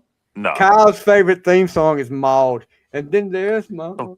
The long version. The long The version. Family Guy version. Yeah, Family Guy. Yeah. Johnny Hathaway sang the theme from Maud. What about you, AB? Alan, what's the show with Robert Jansen where he's like on the run? He's like a convict or something. The Fugitive. The Fugitive. Yeah. Yeah. There's another one. You asked me, Dave, Yeah. to Mary Tyler Moore Oh, that's a good one. and 8 is Enough. Oh, 8 is enough. Yeah. Ain't enough. Theme. Is that your favorite theme songs? Those two shows? Mary Tyler Moore and 8 is Enough. My two favorite TV themes of all time. You remember Good Joan, Times. Good Joan Times is a good Jett? one. Good times, yeah. Joan Jett did a remake of the Mary Tyler Moore theme song. Janae Dubois sang the Good Times theme. Yeah, Walona. Yeah. Yeah. He was in the and sang the Good Times theme. Yep. What about, did you guys like Alice? Yep. And Linda Lavin was a good singer. Yeah. Yes, it was. I like that one a lot. What about Kyle? You and I love the Waltons. I thought I would hear you say that. No. I'll tell you another one of Kyle's favorite. I'll tell you. All right, hush. This is a good one. This is one of Kyle's favorite too. It's the Facts of Life theme show, but it's the version with Miss Garrett sings. That's your favorite. That's your favorite. Sing it, Stevie. Go ahead. Sing it. Sing it. No, I can't do it. Yeah, I've heard you do it before. Do it now. Come on, Stevie. It's just me and you on the phone. Go ahead. Do I it. can't remember what she said now. And What? WKR. When you look at what you care about, but look at what you care about. Yeah, There you go. There you go. A lot of people don't know this, but WKRP was an actual 45 that made. Yeah. Well, Greatest American Hero. That's another one. Joey What Scarborough. about Welcome Back, Cotter? Wasn't that like a Yeah. 45? Yeah. Yeah. Welcome back. Joey Scarberry for the Greatest American That's Hero. right, Joey Scarberry. John Sebastian. Believe it or not, I'm walking on where I never thought I could. Okay. They need to remake the Greatest. I heard they're going to remake Greatest American Hero. How about, well, here's one of my favorites. We were talking about it last week with myself and a coworker, Miami Vice. Jan Hammer. Oh, yeah. And that music on Miami Vice was awesome. Yep. You like Glenn Fry, Smuggler's Blues? Yeah. You belong to the city of Alaska. Evening Shade. Everybody remember Evening Shade? Oh, yeah. Burt Reynolds. Yeah, and Bobby Goldsboro was the theme singer for Bobby about- Goldsboro? Bobby And Goldsboro. he did thought it was something about a Justin's tree, right, Alan? I thought He's Justin's nickname was Bobby Goldsboro. It was called Honey. He's from Jason. Honey. No, he's not from Jason. I'm from Jason. Yeah. Kyle's not from LaGrange anymore. That's Jason. Justin is now Bobby Goldsboro. I'm renaming. Justin is gone to sleep. Yeah. Best instrumental theme song, Kyle, is got to be what, Barney Miller. Boom, boom, boom, boom, boom. about Hill Street Best Blues? instrumental for me, what comes to mind is my favorite would probably be Sanford and Son. That's a great. Oh yeah, you got me beat Just there. to move You it got me on beat. up. Wow, wow, wow, wow, wow, wow. I always like Family Ties. How about Go. the Files? That's a good instrumental as well. Rockford Yeah. Files, Yeah, Rockford Files. Mike, Hawaii Five-0. Yeah. Yep. Or the Ventures. Yeah. Yep. Yep. So many The great. theme song from Blossom is underrated. Whoa! Blossom. What? Don't know about the future. That's anybody's guess. Got no good reason for getting all That depressed. is just. I told him this not too long ago. It's disturbing how much of that song he knows. Pick up your pad and pencil. I give you a piece of my mind. What about And in my opinion, nation, the sun is gonna surely Told shine. y'all this is very disturbing, and he knows the theme song to Blossom. Why? I'm younger than Mayim Bialik. I know the theme song to Punky Brewster. Well, I know the theme song to iCarly. Now that's No, hey disturbing. Kyle, you know the theme song to Punky Brewster, don't you, monkey butt? I do, monkey butt. I do. It's every time I turn around, I see the girl that turns my world around. Yep. What's disturbing? What is disturbing is I know the theme song to iCarly, Steve. That's really disturbing. Oh God! No, you really didn't know that because all I heard was. I know they'll see. There we go. Let's see what's there. Talk Live about life, breathe air. I know somehow I'm gonna get there. you know, MASH, the theme from MASH, it actually had Suicide words. is painless. It Yeah, actually- suicide is painless. it actually- Yeah. That was actually a vocal. Yeah, I remember That's a that. great They one. sang it. They sang it in the movie. Suicide is Yes, they did. painless. What about Cheers? Except if you don't die and you Cheers. just blow the top of your head off, but you still live. Oh yeah, that's exactly. And they Cheers. Go through Yeah. many changes. Suicide is painless. Cheers. Cheers. I everybody think knows it's a the good name. theme song, but it's overrated. Shut up. Overrated? Check his I papers. think so. I think it's really good. So this is also the one that's singing Blossom and Don't know about the future. Night Court. What about Knight Rider? I don't even remember that. You know, Cheers was a real song too. It was a full-length song. Well, they're all I'm- real songs. They're not. I'm- They exist, so they're real songs. Yeah, I mean like a full length song. Yeah, the guy's name was Gary Portnoy. Yeah. What about? Have you ever CSI. heard the Sometimes original you version wanna of go. the Golden Girls? There's a guy. Is that- anybody still listening? Yeah, Are we? Yeah, actually, we have. That's what I was going to say. I don't know which is worse, the theme song talk or the fact that we have people watching us talk about. Yeah, well, I would like to hear what they had. I would like to hear what their opinions are. To get, you know, favorite theme throw song. some out there.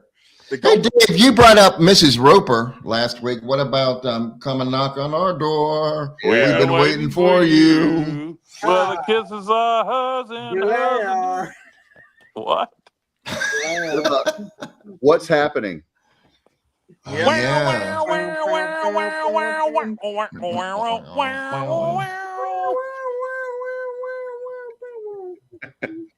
And I know I was waiting for somebody to say Friends. Is that overrated, Cal? Yes, yes. Yeah, I mean, not overrated. That was first of all, Stevie's a Friends fanatic. But second of all, I got several things to say about Friends.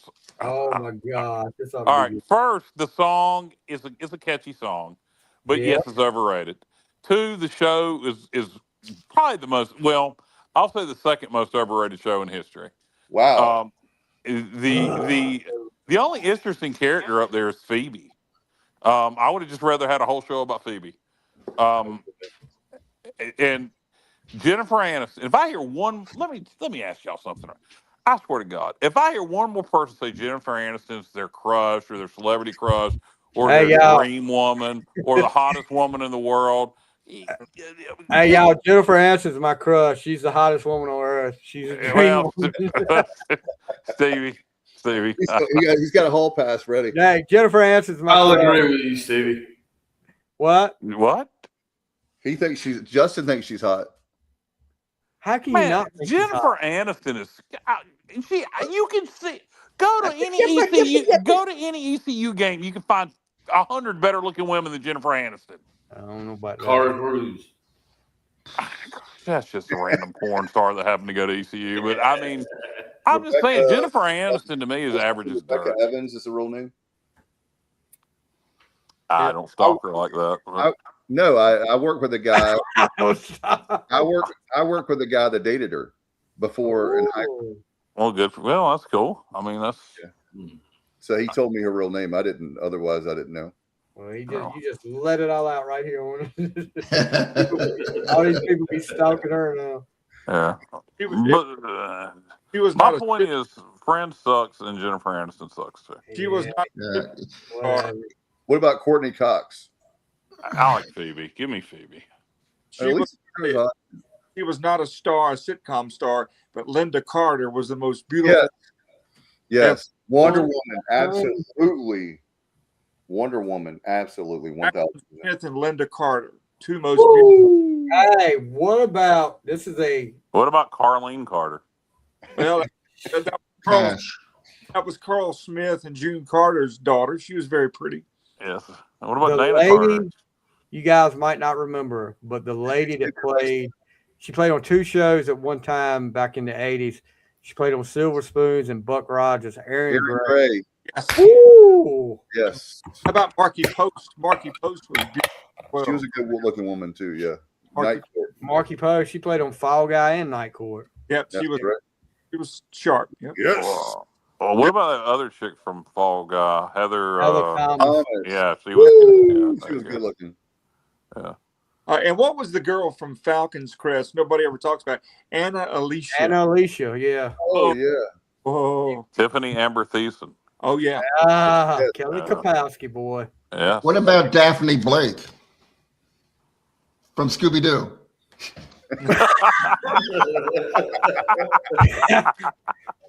Kyle, I'm gonna get the Wayne's World talk now. Do you ever think Bugs Bunny was really attractive when he was dressed up like the girl bunny? No. No. Oh, me neither. Me neither. Jessica Rabbit. Yeah, And, Betty Rubble, she was kind of put together pretty good too. Yeah, it wasn't bad. It wasn't bad at all. Marge Simpson, if you can get past the hair. What about Marge Simpson? Hey, why Kyle? Lois Griffin. Katie Seagal was a beautiful woman too. Ever seen Applegate? Yep. Yeah. Oh yeah. I'll agree with that. Yeah, I'll agree with that. Yeah, we'll take that. Yeah. Catherine Bach from Dukes of Hazzard. Yeah. Another good one. Come on, baby. Look at them go with the Dukes on. They really got it going on. I guess I was different. I always thought Eve Plum was much more attractive than Maureen McCormick, Brady Bunch. What, Jan? Is that Jan? I like Jan. Okay. You like Jan better than Martha? Was your name Richard? Was your name Richard Glass? George Glass. George Glass. George Glass. George Glass. Excuse me. George Glass. Oh yeah. George Glass.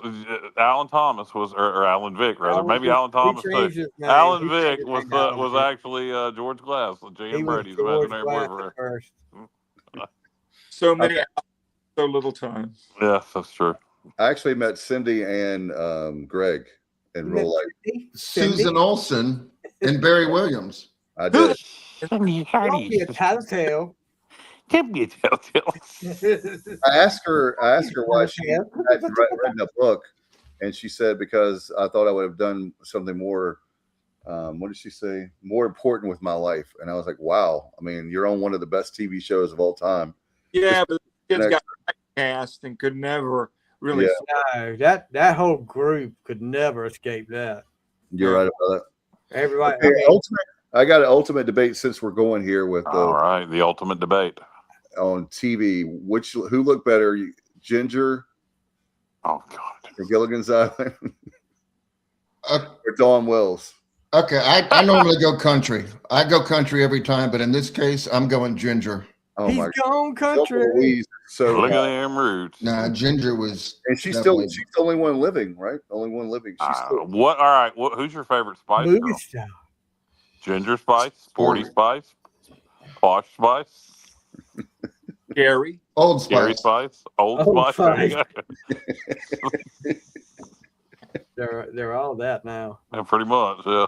The Ginger Marianne debate, I just say yes. Yeah. Oh, Yeah, I go Marianne. yeah, What Dawn. about- I'll tell you somebody else who is absolutely beautiful. Yvonne Craig, who was Batgirl. Oh, yes. Oh, wow. I got one from the 80s. Supergirl, Okay. Helen Slater. Yeah, she was good looking. Yep. Oh, Helen Slater. Oh yeah, I'm Before- in with that. Helen Slater, before she cuts her hair in The Legend of Billie Jean. That is a great movie. It is a great movie. But before she cuts her hair in The Legend of Billie Jean, good God. Good God. Jan Smithers, WK. Oh, Bailey yeah. Quarters. Lonnie, what about Lonnie Anderson? Lonnie was pretty, but she was no Jan Smithers. Not to me, anyway. You know who? Well, I think- saw a picture of Jan Smithers much later in life, and she still looked pretty good. Yeah. Like, You know, I think is overrated as hell from the 80s. In fact, I think she's a dog. Flat out, like maybe one of the ugliest bitches ever. She makes me want to throw up. Is Debbie Gibson. I love her. What are you talking Oh, man. Ah, No, you get, I hear you, buddy. no, you, I'm messing with One of the Stevie. most beautiful women ever. Stevie's a big Debbie Gibson fan. I'm messing with all him. right, hey, Stevie, that's something else we have in common. We're commissioners and we love Debbie Gibson. Debbie Gibson. Yep. Tiffany was pretty when she was younger. Yeah. He liked her when hey, she was 12. She had, I got to speak up for. Say what? Say what, Stevie? What'd you say, Stevie? I said she got too old for you. Who, Debbie Gibson? She's no iCarly.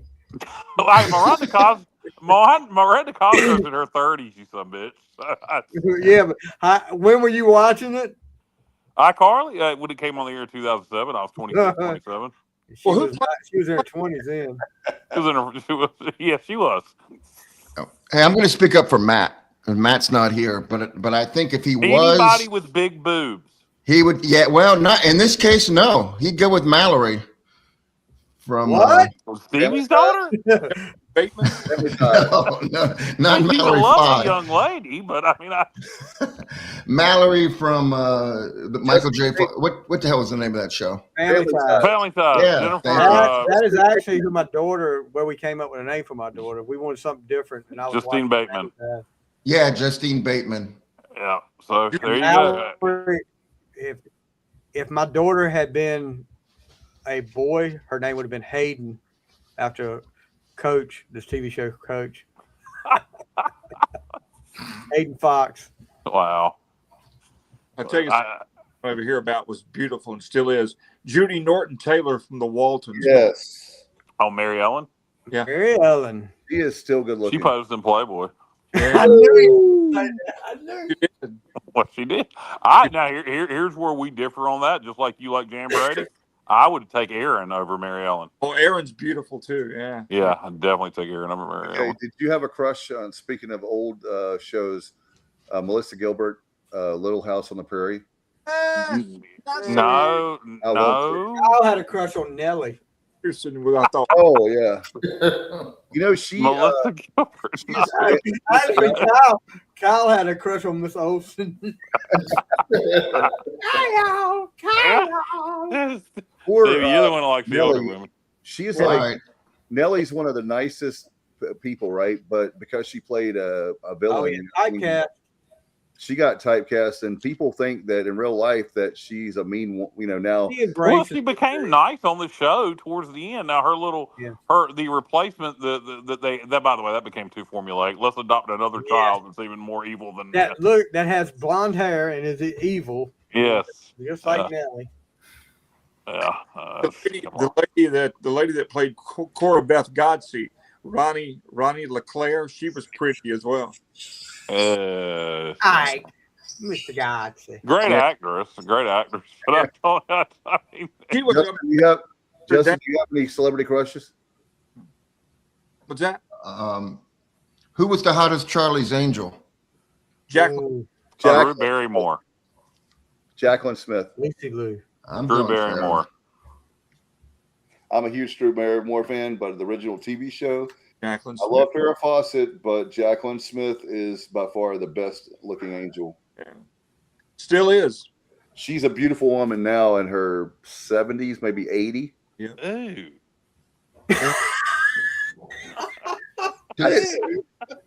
Damn, I hope Jacqueline Smith's not watching. Ew. Anybody ever go back and watch any of the old Battle of the Network stars? Yes. Man, those things are great. Howard Cosell's going, Judy Naughton Taylor, a supple young woman from the Waltons. Yeah. I tell you what, if you ever see the guy that played Grizzly Adams up there walking off, Yeah. Dan. turn your head. Yeah, with Joyce DeWitt and Chris. Yes. Turn your head. Why? Does his wiener fall out or something? Not falling out, but That was long before chemicals that helped you in that department were introduced. Yes. But to tell you what, some of those folks were really good athletes. Really good. Actually, I know that was a thing from back in the day, but I wish they would bring that back because especially when it's with all the reality shows, I think it would do well. Yeah, you speak about Aaron Gray. He looked really good in the Battle of the Network Stars. Yes, sir. Yes, sir. What about the chick that played Denise Huxtable? Lisa Bonet. Yeah, Lisa Bonet. Oh, wow. Oh, yeah. Angel. Anybody see the movie Angel Heart? Heart with Mickey Rourke. How did I know that was going to come up? I have not. Is she naked in I it? figured it would come from Kyle, not Jay Horner. I haven't seen it. Is she naked in it? All right. Yeah, but it's a good movie as well. Yeah, Maureen McCormick. You ever seen The Wrestler with Mickey Rourke? That's a great movie too. That is he should have won the Oscar. Here we go. There's several B-grade movies from the early 80s where Maureen McCormick is topless, by the way. Is Marie McCormick? Does that excite you, Kyle? What's that? You excited now? Who's Marie McCormick? Oh yeah. Marsha Brady. I almost pissed myself. Who's Marie McCormick? Marsha Brady. Oh, Marsha. Give me a movie where I can see Marsha topless. I don't. There's a couple of those trucker movies or whatever, you know. Hey, how many of the Brady's, the female Brady cast members were friends with Greg? Friends? Offset. Did it with Greg? Well, I heard he went on. I heard he did it with the mom. No, he went on a date with Marshall. Even Alice? Oh. Sam Andy Davis. Yeah, Sam did bring. Well, we all know Alice does it with the butcher. So Sam was slipping her the meat. That's right. Stevie, how about it? Oh my Lord! I don't know any Alices. I'll put it that way. Alice doesn't live here anymore. Cousin Oliver. That was a. That was a kiss of death for their show. Oh that was God! the Happy Days jump the shark right there. Yeah, that was. Yep. They were trying to like I guess the kids being older. To try Yes, they were trying to cute it up. Yeah. And I mean, poor guy. Idea. A lot of shows did that. The Waltons did it once. Elizabeth got older. They had the couple seasons where that fat lady was there because because the mom was in the sanitarium. James, if we don't get canceled after tonight's show, the fat lady. Who was she? Who the hell was she? I don't even remember. Rose. And I'm a Waltons fan. I don't remember how she was related to him, but Rose. And then her two grandchildren lived with her. Yeah, one of the grandchildren. I actually had one of the grandchildren on the podcast. No shit, really. Keith Coogan. He's been in Adventures in Babysitting. Oh man, who did he play in Babysitting? He played the brother. I mean, the brother. The one that had the crush on Elizabeth Shue. Yeah. He was in that. He was in Toy. It's a very underrated movie if you haven't seen it from Toy the early 90s. Toy Soldiers. Great movie. Yeah. With Sean Astin is in it and Will Wheaton. Yeah, Louis Gossett Jr. Yes, that's a great movie. I haven't seen it in years, but it is a great movie. We talked a lot about that on there too. I watched Adventures in Babysitting 125,000 times. Yeah, nobody gets out of here without singing the blues. No, yeah, exactly. No. Nobody gets out of here without singing the blues. Kyle would get up there and recreate the opening scene with Elizabeth Shue. And then he kissed me. Hey, Hey, Dave, dancing or around the anybody swimming else, pool. can anybody sing the song that Elizabeth Shue sang? And who sang? When Elizabeth Shue sang, when B.B. King told her nobody gets out of here without singing the blues. I don't know it. Dave? Oh God, Kyle knows it. I know. Dave, do you know it? I haven't seen that movie in probably since the early 90s. She's got the baby sitting blues, baby, Oh, that's baby, right. You made it baby better. sitting Okay. He's going to blues. I incorporate got the that. baby sitting blues. He's going to incorporate that with his Blossom theme song medley. I'll do it. Don't know about the future. That's anybody's. We forgot one, guys. Great TV theme nobody mentioned. The Love Boat. The Love Boat. We'll be making another run. Yeah, that's a good one. Hey, we also forgot a major shark jumping with Ken Berry showing up in Mayberry. Oh, Mayberry RFD. That is unacceptable. Yeah, that is. What was the one they were trying to? It wasn't Oliver, but there was another one they were trying to spin off the Brady Bunch, where they had a couple come on there, and they adopted like 3 kids. Oh yeah, you're right. You're right. I don't remember that. It was a black kid. I want to say it might have been an Asian kid too. Well, you know they. I'm serious. I remember what you're talking about. The multicultural bunch. The multicultural bunch. They rebooted the Brady. Hey, Stevie. Oh, sorry, Alan. I don't know who's going to get this, but I figured Stevie would be the one if anybody's going to get this. You know what the theme song to that was going to be, Stevie? Oh my God, no. We gotta celebrate our differences. Kelly's Kids. That was the name of the one they were trying to spin off of that. Yeah. But they also had all about that. The Brady's in the early 90s was on CBS for about 6 weeks.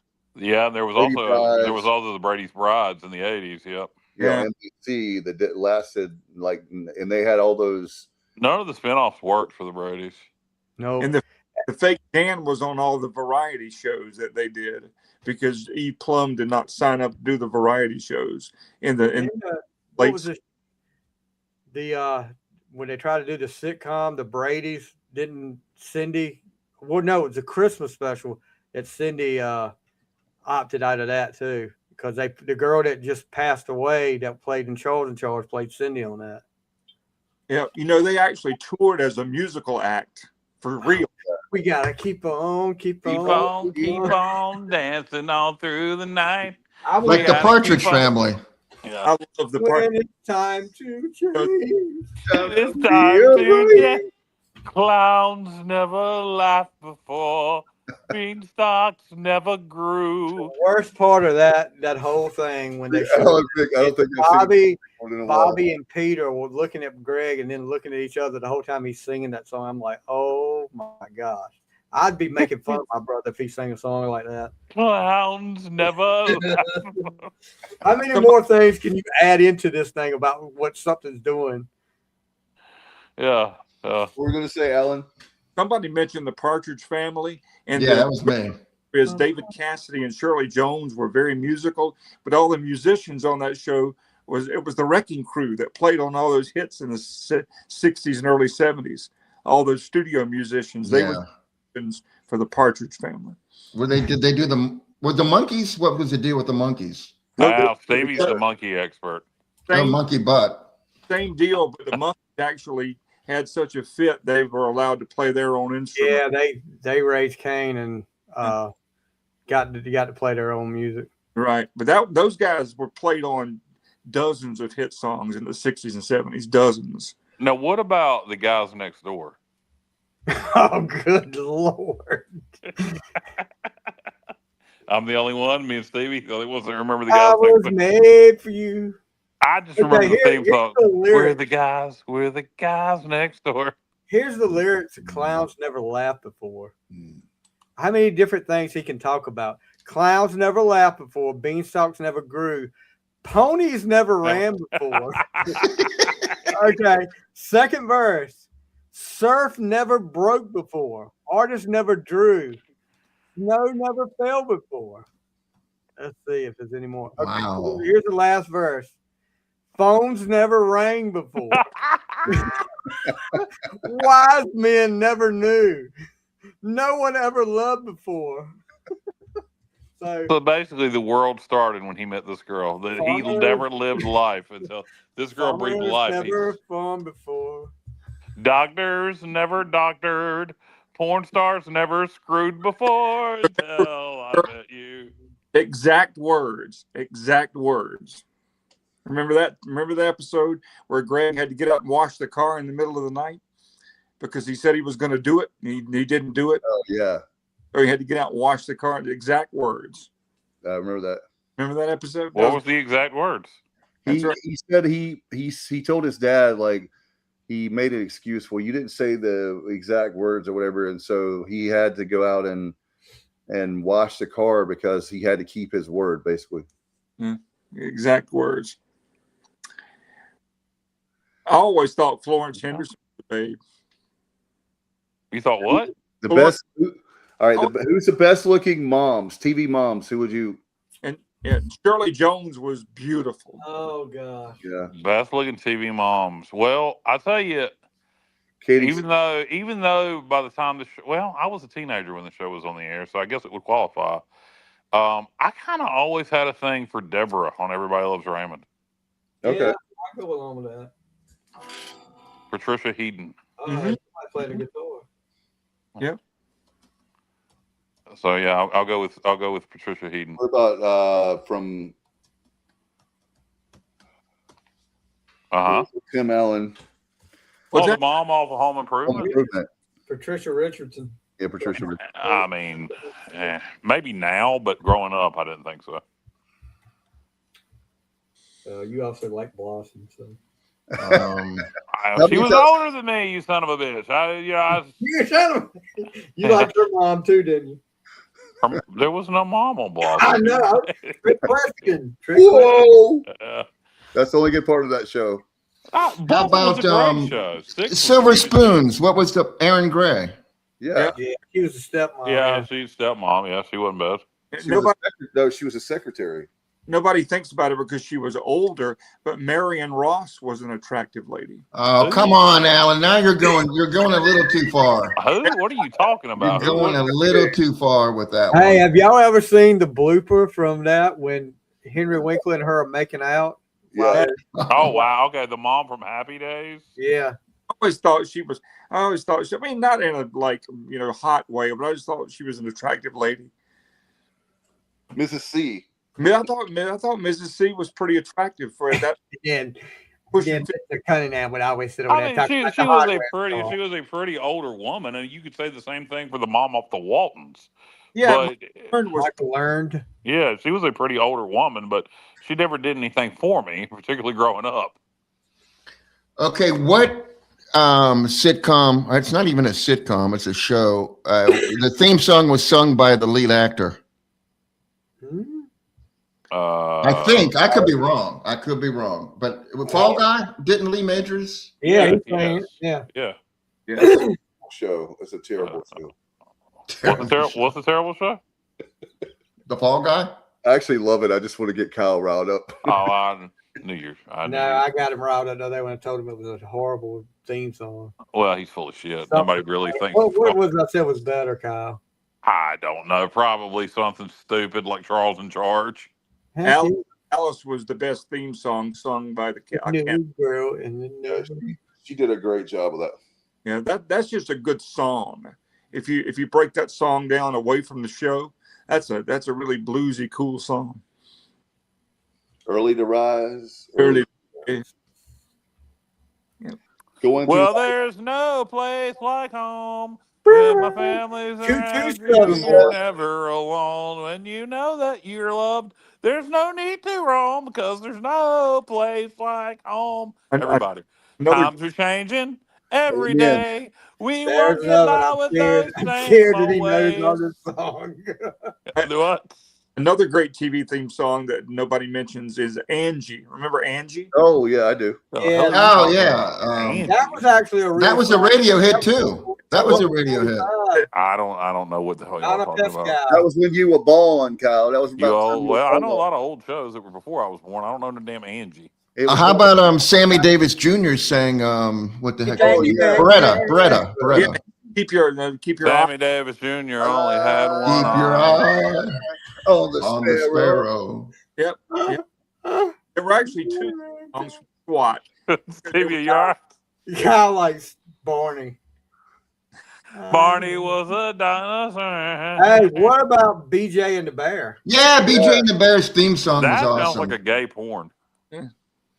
It's a country. It had like a country vibe. to I it. know, but think Greg about Evans, that. A bear is a term for a big gay guy. BJ and the Bear. I mean, There was a theme. Hey, Greg Evans also did that. What was it? My Two Dads theme song. Yeah, there was a theme song in the mid-'70s. Merle Haggard sang to a show called "Moving On." Oh, wow. You don't know that one, Kyle? No, that's interesting. that's Johnny talking there. I like Sheriff Lobo. Sheriff Lobo. I used to love Sheriff Lobo. Perkins. Yeah. No, he said, Perkins, you didn't. And then he was saying, I couldn't. I did. That was like their. What the hell are y'all talking about? Lobo? You don't remember Sheriff Lobo? God, What show? Sheriff Lobo. Lobo. I don't know I've nothing about never David heard of Sheriff it. Lobo. Off to BJ the Bear. I've never seen BJ and the Bear. That was a good show. Best That friend. was a good show. And Lobo was Like- a good. Kyle, you like the Big Bang Theory theme song? The Big Bang Theory is the most overrated show in history. Wait a minute. You said. No, Friends, I said was He number said 2. Friends was second. He did say Friends was second Oh. a while ago. I Big was Bang wondering- Theory. Are you like the Big Bang Theory? I don't really like it that much. Okay, I'm about to say. And when Charlie Sheen was on, it was 2.5 Men. hilarious. 2.5 Men is one of the best shows of all time. Yeah, Dude. 2.5 Men after Charlie Sheen left when it's Ashton Oh, Kutcher. yeah. Yeah, I agree with And that. it's not even because of Ashton Kutcher. It's because his brother, Alan. Andrew. Alan, Pryor. Andrew, it became so annoying as that show He went on. wasn't before? Not as bad as he was once Charlie left. I mean, I couldn't stand that character after a while. What about the theme song of that 70s show? It's good. It's good. That 70 show's a good show too. Yes, I love that 70s show. And Mila Kunis was gorgeous in that show. Oh my goodness, yes. How about Donna Dixon and Bosom Buddies? She's from my county. Yeah, Donna Dixon was great. Yes. Yeah, her dad owned a bar called Hillbilly Heaven. You want And, to hear an interesting story about her? She was dating Dan Aykroyd. No, before Dan Aykroyd. The one she broke up with to go with Dan Aykroyd was Paul Stanley, the lead singer of Kiss. Oh, wow. Now, how do you think Paul Stanley felt when she said, "Hey, I'm leaving you. I'm going with Dan Aykroyd"? I'm like, ooh. He probably went next. Next. Yeah, it really hurt him. Next. Crickets. I'll tell you another lady Scooby-Doo. that was beautiful that was on TV you never hear about anymore. Anybody remember Susan Anton? Yes. It sounds familiar. Yeah, I got a chance to meet her at the Who did she play? She was on several things. She was more of a variety singer, dancer type. Was she on Cannonball Run, one of the Cannonball Run movies? Yeah, she was in. Yeah, she and Catherine Bach were the two girls. Yeah, that's right. The suits on the road. I don't know what that is either because I was in the I know what Cannonball Run is, you son of a bitch.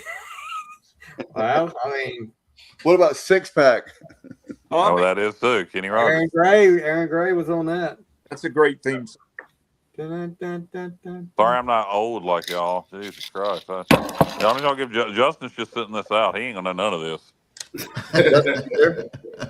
Justin's getting fired up. Get fired up. Charles in Charge theme song. What about Do you have any theme songs? Oh, what about the Growing Pains mom? Yeah, Joanna Burns. No thanks. Yeah. Well, I didn't ask you. Well, you kind of ask everybody. I was talking to JR. Yeah. I don't know. What? No. Was she in? Who was the mom? She was too skinny. She was tall and skinny. Yeah.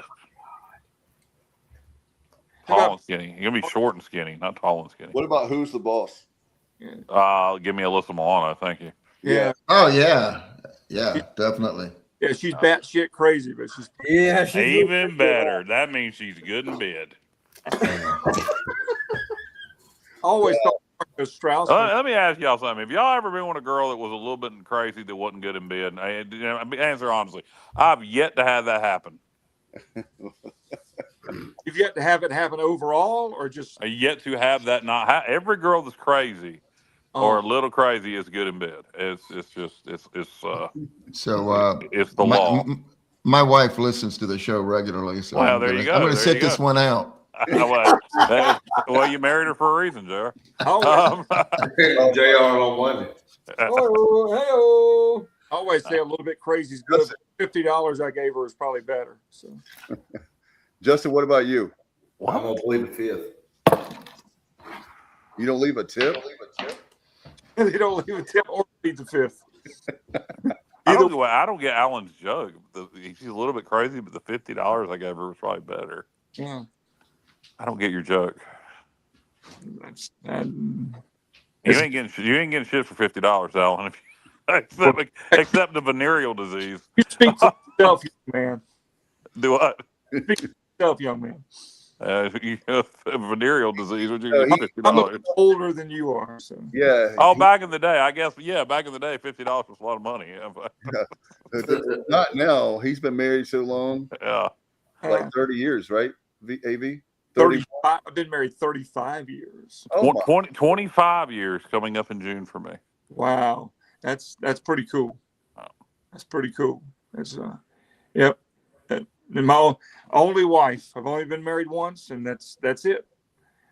She's gonna. By the way, she's gonna kill me, guys. Between her retirement and my insurance, she watches all these shows with what you kill your husband and get away with it type stuff. Yeah. You're more dead than alive. She knows exactly how to put Visine. Is your wife a big true crime fan? Yeah, absolutely. She's going to put Visine in my Kool-Aid. And, and that's going to be the end of me, for sure. Oh, my God. How many ways can you get a show canceled on the Sports Objective tonight? I don't know what it is about Visine, but wow. I don't know what's in Visine that is poisonous. You're seeing as how you put it in your eye, but holy Good question. Hey, what? It's a good question. Yeah. Wow. I did not know that. Yeah. The Visine is highly toxic. How is that even possible? It doesn't make sense. I don't know. Yeah, because when I put Visine, sometimes it goes into the back of my throat. Like I could taste it. Yeah, that's poison? Alexa, is Visine poisonous? Oh, she's gonna screw this up. Visine is poisonous if swallowed. It can cause serious health issues like low blood pressure, slow heart rate, and difficulty breathing. Okay, so Oh, my how is it goodness. poisonous if you swallow it? You can squirt it in your damn eye. Maybe there's not enough. You have to a larger amount. Visine is designed for eye use only. When swallowed, its active ingredient tetrahydrozoline affects your whole body instead of just your eyes. It can cause serious issues like low blood pressure and slow heart rate. I'm gonna go drink some Visine and see what happens. Oh, my God. Alan, what brought this up? I had to take a break. I had to go do something. He says his wife's gonna kill him He's with talking about Visine. his wife plotting to kill him or something. I've heard of people in restaurants, if you're like a jerk. Yeah, I've heard of people putting saline in drinks to give you diarrhea. Right. That's where I was going. Yeah. If you give a bad tip or give a waitress or a Or bartender complain all the time. This isn't cooked right. Send you it get back. the old saline in your drink and give you the shits. I mentioned Johnny. She watches a lot of true crime type things. Yeah. And so I mentioned that she's got 40 ways to kill me without anybody knowing exactly what happened. I'm a big true crime fan also. Yeah, so is my wife, but she's learned one thing. You're going to get caught nowadays with all this, So I think I'm safe. I think she knows that you don't get away with it anymore. That's your ego talking, Johnny. She could definitely kill you many different ways and probably would never find you. And I hope that never happens. Yeah. Let's hope not. What is that, Alan and JR? Ask your lovely wives. Do they have an opinion on Brian Schaefer, the Ohio State student that's been missing since 2006? I'd like to know if either one of them have a theory Okay. on. Well, my wife definitely will. She'll know about it. She'll have a theory. Okay. Yeah, I'll ask Hey. Jamie as well. All right. But That's your homework. Hey, what do y'all think about? I know you talked about a show that you didn't like the fact that the people that came in that tried to portray, the people that took away from the show. But I love these crime shows where they have these actors like this is their big shot. They're coming in, they're reenacting. Dark Side of the Ring. yeah, I hate that, man. I hate- Reenacting in some things, like on true crime, I think if it's done well, it's fine. But there's some places where, like Dark Side of the Ring, where it doesn't work. But reenacting in some true crime instances is like good. First 48 or something like that. Yeah, some of that's good. Yes. Yeah, and they even get people that kind of look like. Yeah. Yeah. I listen to more true crime podcasts than I do watch true crime series. So there's no reenacting on true crime podcasts. Well, so actually sometimes there is. There are some that do that where that's the whole episode.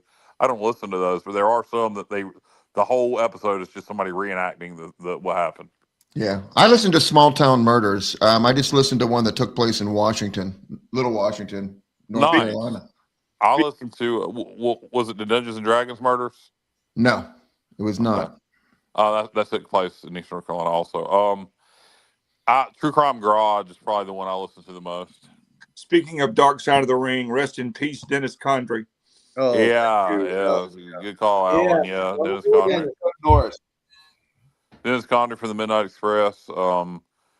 Obviously had a legendary career. Primarily known for the Midnight Express.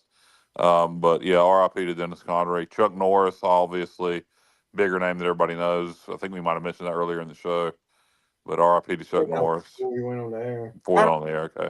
We got on the topic the other day, guys, of Hall of Fame, Country Music Hall of Fame. Kyle, really, Cocaine and Rhinestones, the podcast. Check it out. You'll be glad you did. What was the name of it, Alan? Cocaine and Rhinestone. Okay. I'll check it out. You'll love it. Alan, Kyle knows all about that anyway. He doesn't need to listen to. Well, if Kyle Porter Wagner, he dresses like Porter Wagner, and he knows about the fun drug of cocaine. So party drug.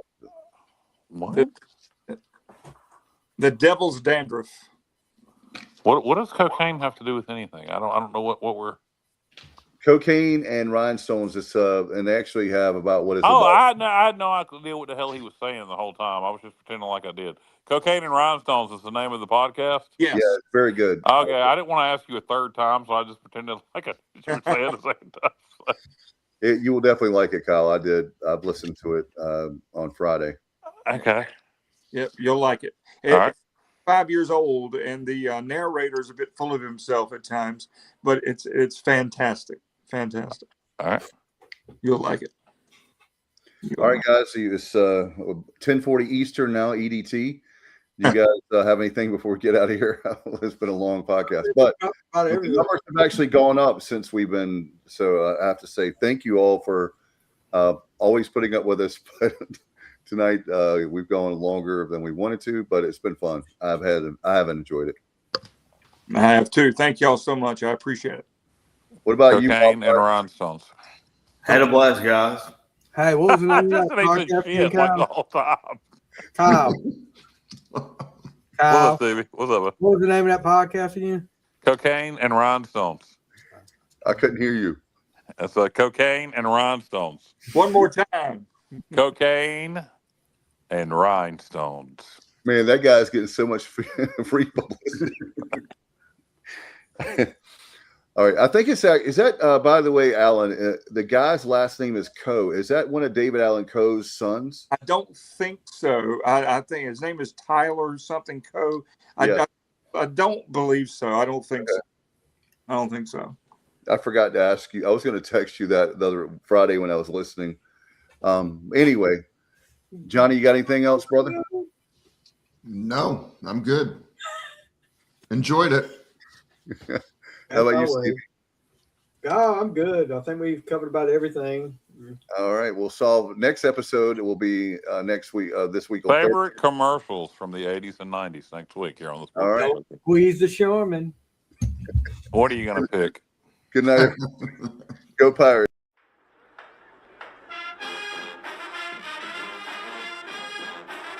You're watching The Sports Objective, the podcast for Pirates.